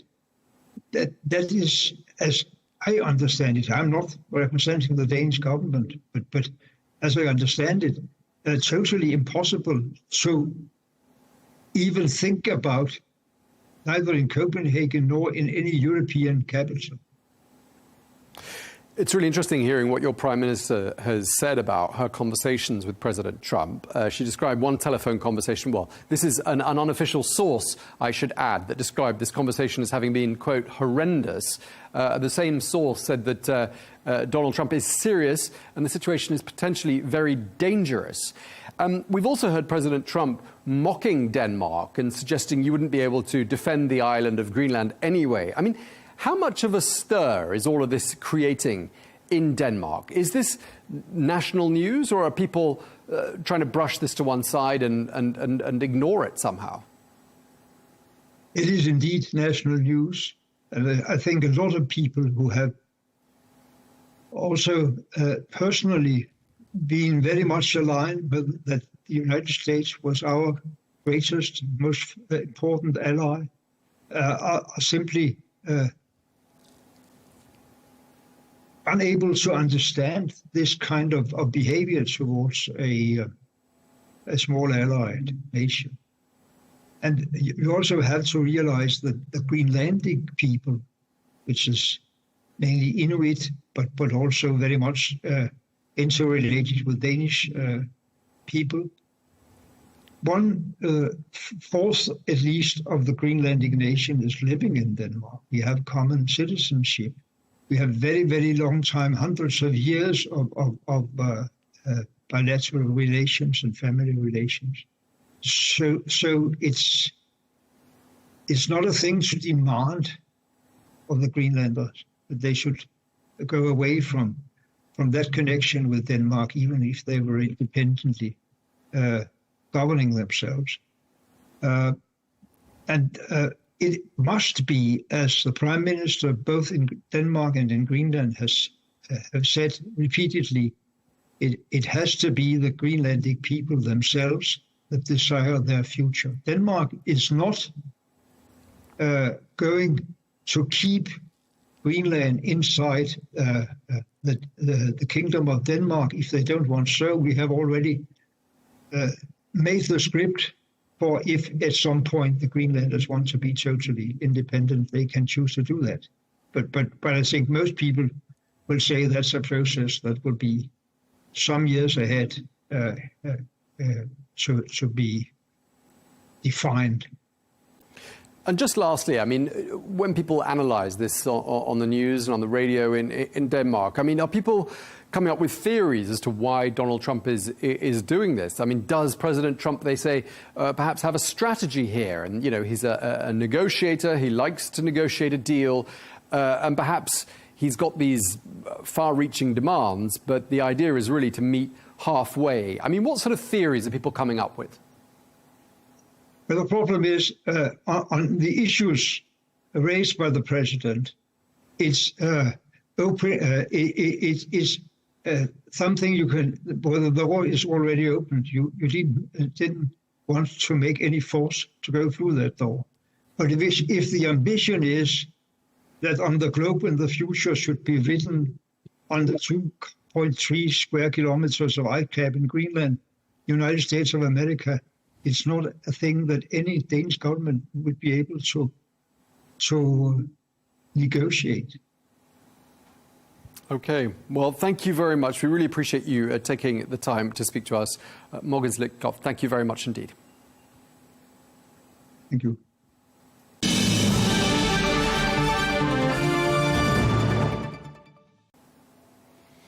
Now, the Iranian foreign minister has warned Israel and the United States that they'd be, quote, crazy to strike the country's nuclear program.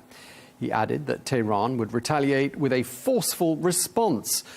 Well, he made those comments in an interview with Sky News. Well, this comes as some in Israel express hopes that Donald Trump's return could lead to a strike on Iranian nuclear sites. But the US president has made it clear that he prefers a diplomatic approach. Well, Trump's first term saw the US withdraw from the Iran nuclear deal. Meanwhile, Iran is insisting that its nuclear program is strictly for civilian purposes. And its recent return to high levels of enrichment has been raising concerns, though, amongst some Western governments. Well, for more analysis, we can speak now to retired Brigadier General Mark Kimmitt, former Assistant Secretary of State for Political and Military Affairs during the administration of George W. Bush. Thank you very much indeed for speaking to us, General Kimmitt. Let's just start by talking about what we've been hearing from Tehran. The Iranian Foreign Minister saying that he doesn't think the US or Israel will attack his country's nuclear facilities. He called the idea crazy. I just want to get your opinion. Is the threat of such an attack real, in your opinion?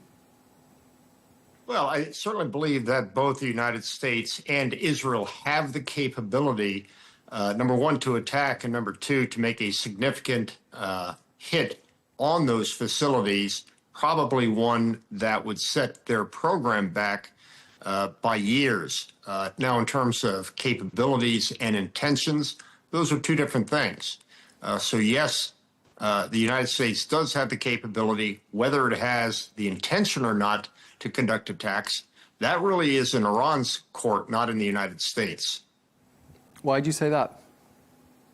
Well, simply, the Iranians appear to be hell-bent on developing a nuclear weapon. Now, it's clearly the case that every president since the Iranians have started the nuclear programs have been very declarative that Iran will not have a nuclear weapon. It becomes a greater threat to the region, and even more so, it would start a nuclear arms race in the region that could very well spin out of control. So the policy of the United States remains that Iran should not have a nuclear weapon in their hands and will take the necessary action to prevent that. Yeah, and we've heard President Trump talking about a renewed, quote, maximum pressure campaign on Iran. I'm just wondering what you think he might have in mind, apart from what we heard from the Iranian foreign minister, who seems to suggest he might be planning an attack. Well, first of all, I think that it would be the position of President Trump that we're going to use every available tool before resorting to the military option. But let's just take one hypothetical. Right now, Iran's economy is very much in a shambles.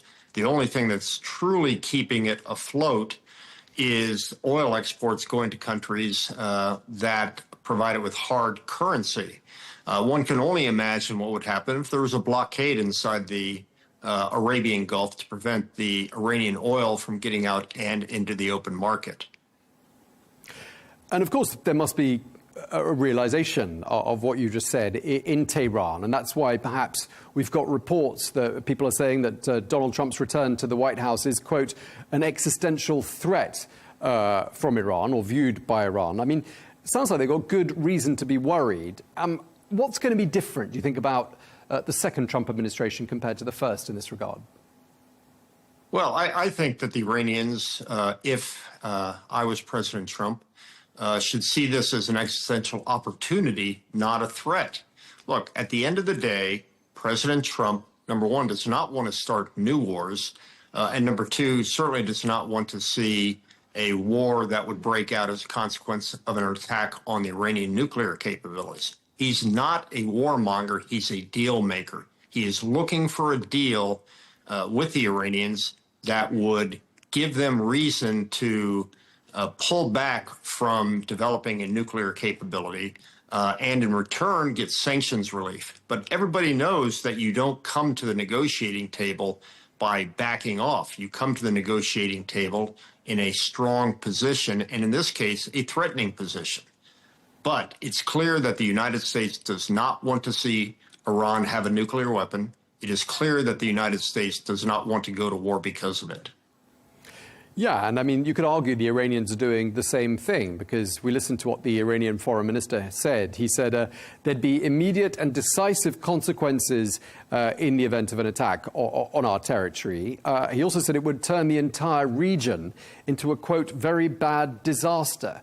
I mean, what sort of things do you think Iran could potentially do were such an attack to take place? What's he getting at? Well, first of all, let's be very clear. Iran, through its Iranian Revolutionary Guards Force, Quds Force, and its proxy system throughout the region, has caused that very crisis throughout the region that up until October of a year ago, it was clear that the Iranian malign hand was in every unstable situation in the Middle East. And it's only since October of 23 that the Iranian proxy system has been that octopus with its head in Tehran. Each of those legs are being cut off. So candidly, Iran is in the weakest position it's been in years.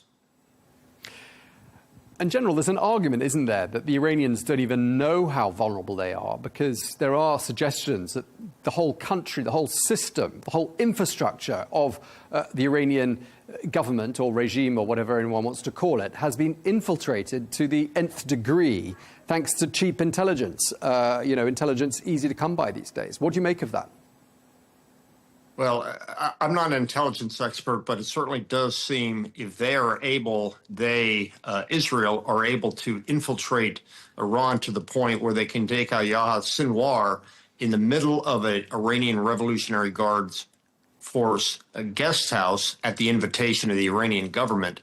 I would say their infiltration is pretty significant. A couple of the other things that came out of the interview with the Iranian foreign minister that were striking. He poked fun at President Trump's idea of moving Gazans to Jordan and Egypt.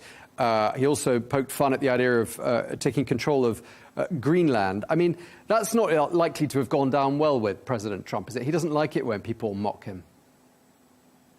Well, look, I think you've always got to pull back and understand the axiom with President Trump. You can take him literally or you can take him seriously. And I think in the case of Greenland, excuse me, I think in the case of Greenland, what he is looking for is a pretty good deal with Greenland, primarily for the defense of the United States.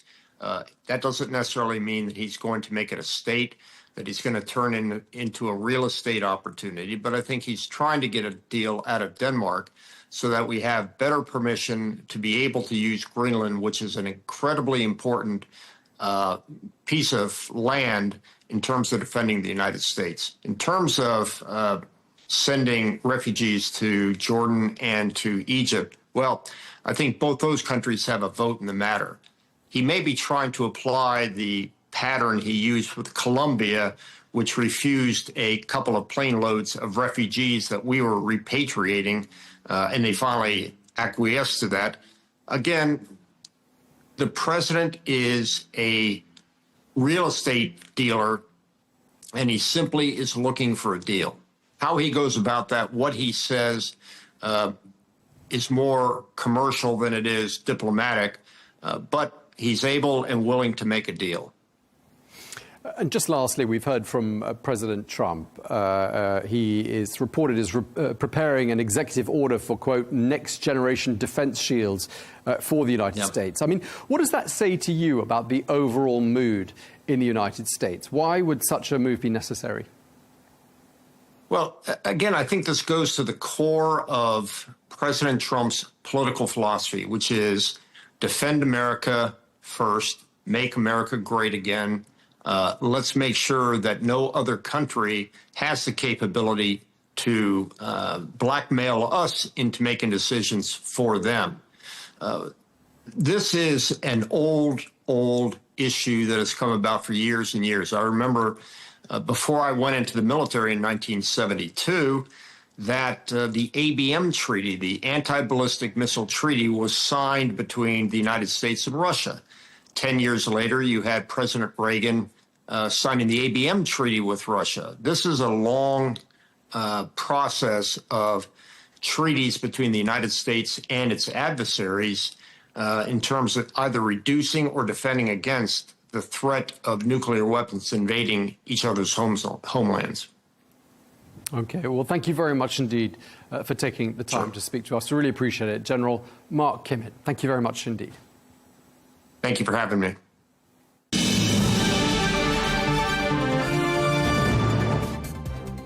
That is all we have time for on Global News today. Thank you very much indeed for watching. Be sure to join us again tomorrow for more exclusive interviews. Until then, goodbye.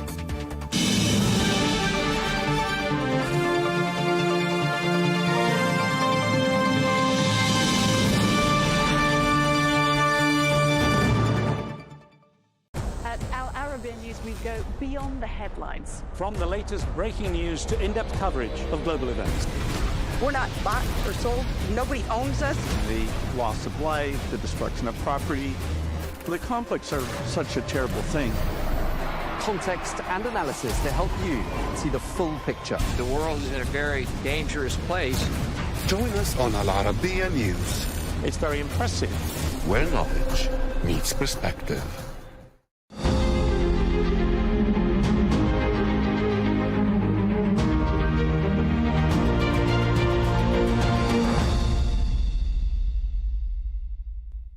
My name is Hadley Gamble. I am the Chief International Anchor for Al Arabiya and a contributing writer to Semaphore Global. I am very pleased to introduce my guest, Kirill Dmitriev. He's the CEO of the Russia Direct Investment Fund. And the title of this panel is Unlocking Investment Solutions and New Opportunities in the Mineral Industry. Now, Kirill, how do you do that when your country is essentially no longer in contact with the Western world? Well, first of all, Hadley, it's great to be here, and I wanted first to take this opportunity to thank Saudi Arabia, His Majesty the King, Crown Prince, for hosting this brilliant forum, because I think it's really putting together key players in the mineral industry with a focus on the future, with a focus on partnership, with a focus on solutions, and that is the spirit that is very important. And secondly, I think Russia, first of all, continues to supply minerals to the West. So just to put things in perspective, Russia is 13% of all of the mineral supply to the world. So we are a major player. We continue to supply minerals to all of the Western nations, including palladium, copper, aluminium, etc. But of course, there is increased cooperation with what we call Global South, including BRICS nations. So more investment jointly into infrastructure to supply Asia. We, for example, invested in the first railroad bridge between Russia and China, and the traffic on this bridge increased 10 times this year. So there is major supply of minerals, obviously, to China and to other Asian nations. And we are also very focused on the future. And we see tremendous opportunity in Arctic, and Russia will be developing lots of mineral resources in the Arctic region. And we also are big believers in the Northern Sea Route. And Northern Sea Route cuts basically transportation time by 40% between Europe to Asia. So exploration of minerals along the North Sea Route is a huge opportunity. So there is no question that Russia will continue to be a major player in minerals. Russia will continue to focus on partnerships to invest in necessary infrastructure for mineral extraction. You mentioned the Arctic. We've just, in the last few days, heard from U.S. President Donald Trump, who's going to have an inauguration in just a few days from now, saying that Greenland could be an opportunity for the United States. Does that worry you about a potential conflict of interest in the Arctic? Well, I think Arctic is, first of all, huge, and there is opportunity to develop Arctic together. And actually, when we were part of Davos Forum, we spent lots of time thinking about exploration in Arctic together. So I think it has to be done in an environmentally positive way. It has to be done in a partnership way. But definitely Russia will be doing a big part of Arctic exploration. And if other nations continue to invest in infrastructure for Arctic exploration, continue to extract minerals, this is very important for the world. You know, very important not to underestimate increased demand for minerals. Glencore estimates that by 2025 we need to double the supply of copper, and I think quadruple the supply of nickel to be zero neutral for the world. So I think there are common elements between Russia, US, other nations, which is we care about environment, we care about supplying the world in a predictable manner. So definitely exploration of different nations of Arctica is a positive thing. So you're not worried about a Russia or an American invasion of Greenland? Again, I think it's more of a Greenland and Denmark issue to worry about. Talk to me about the prospects for a Donald Trump presidency. Are you optimistic that things will change in the Russia-U.S. relationship? Well, first of all, I think we're big believers the Trump team is a very professional team.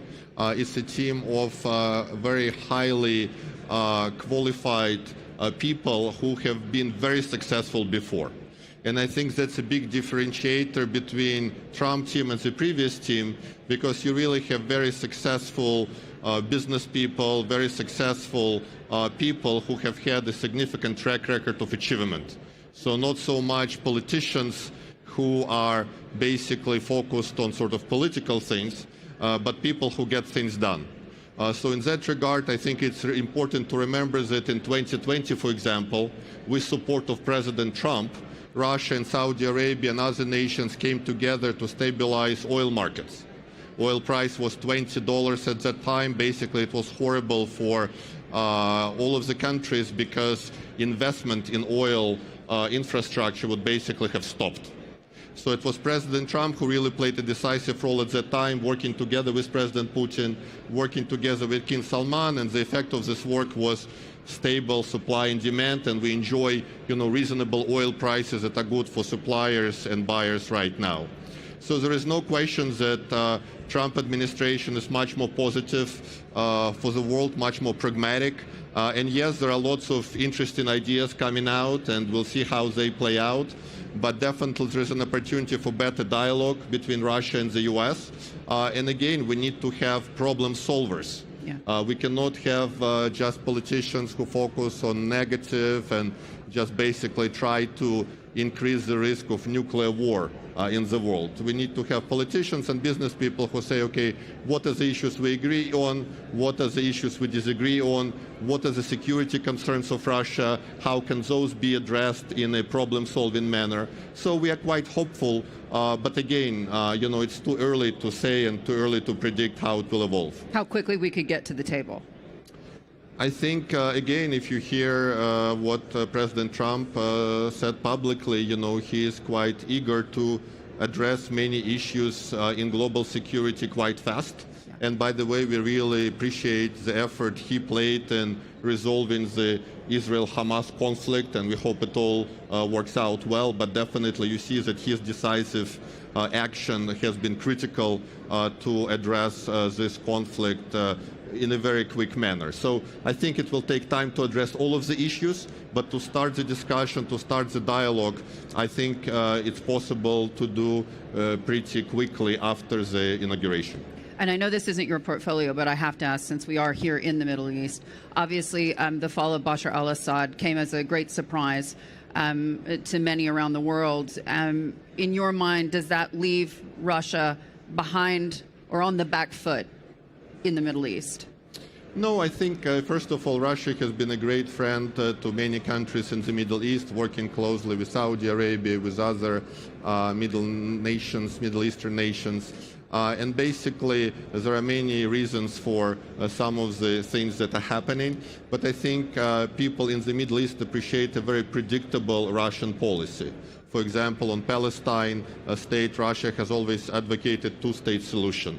And we've been very focused on this. So Russia has always been focused on peace, on stability, not really trying to intervene into the region, not trying to undermine the region.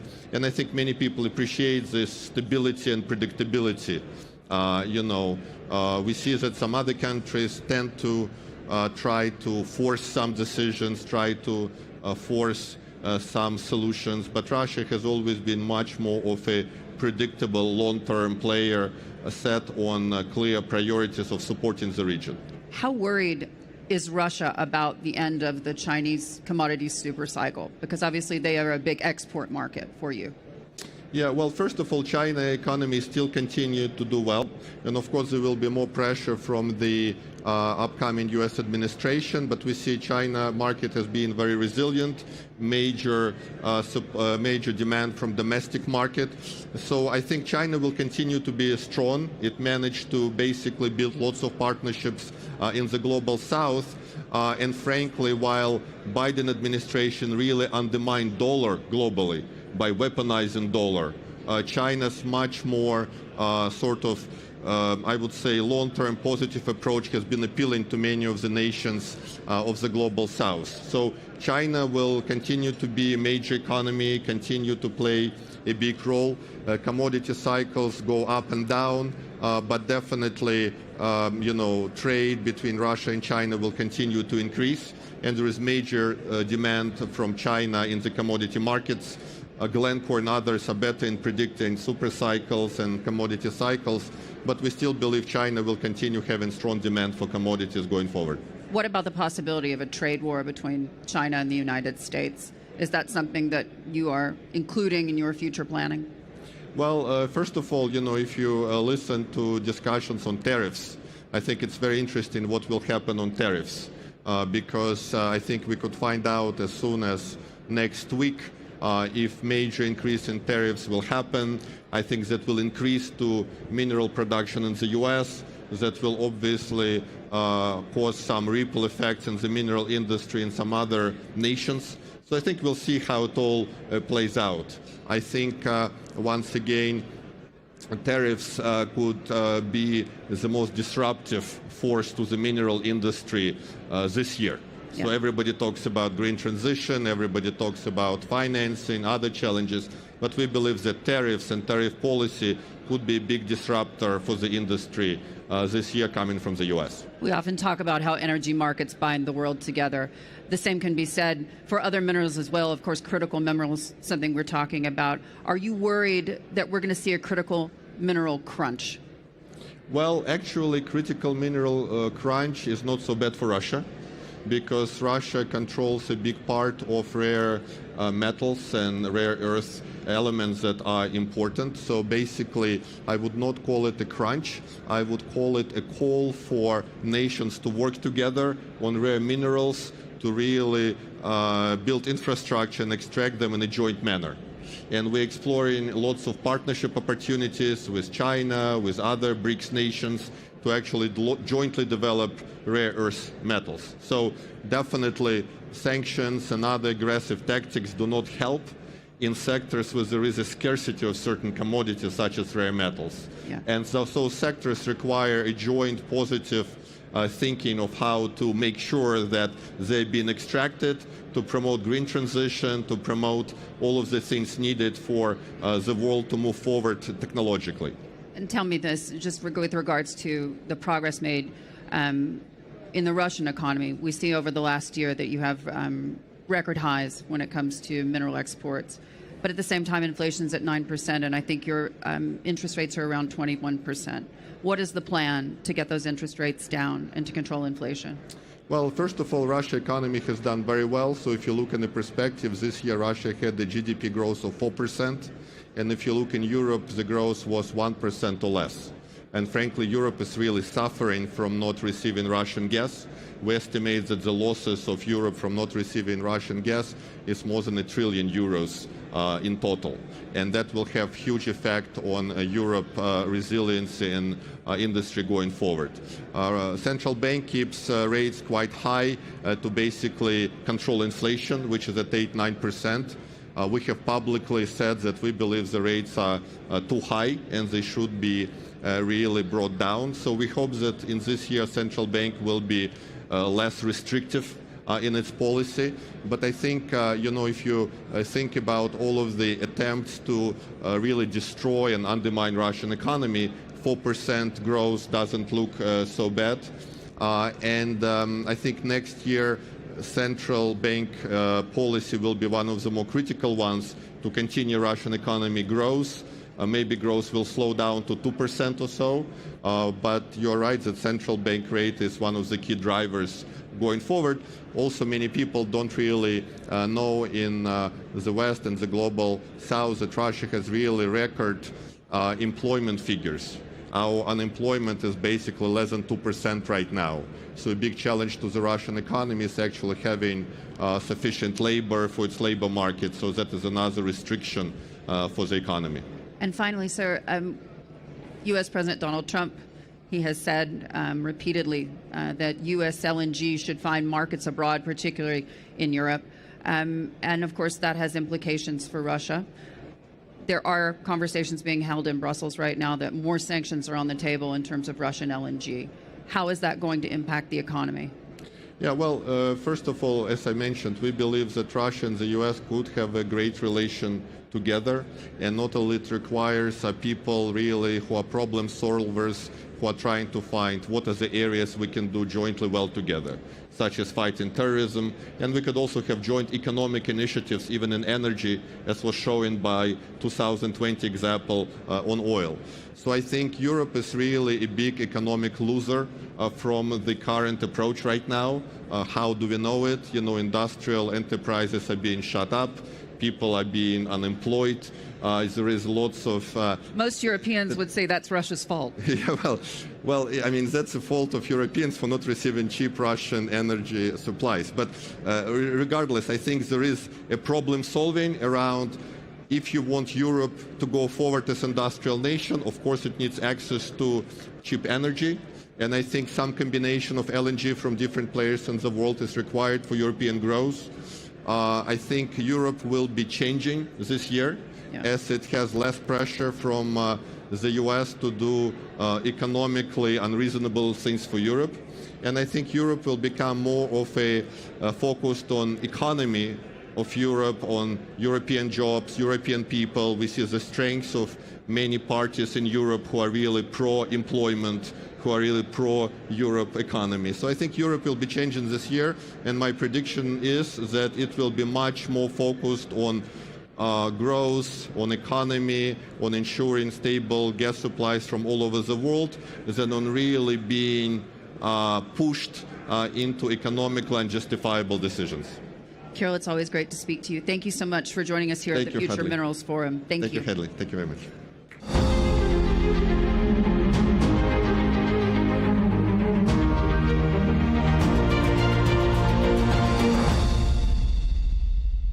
At Al Arabiya News, we go beyond the headlines. From the latest breaking news to in-depth coverage of global events.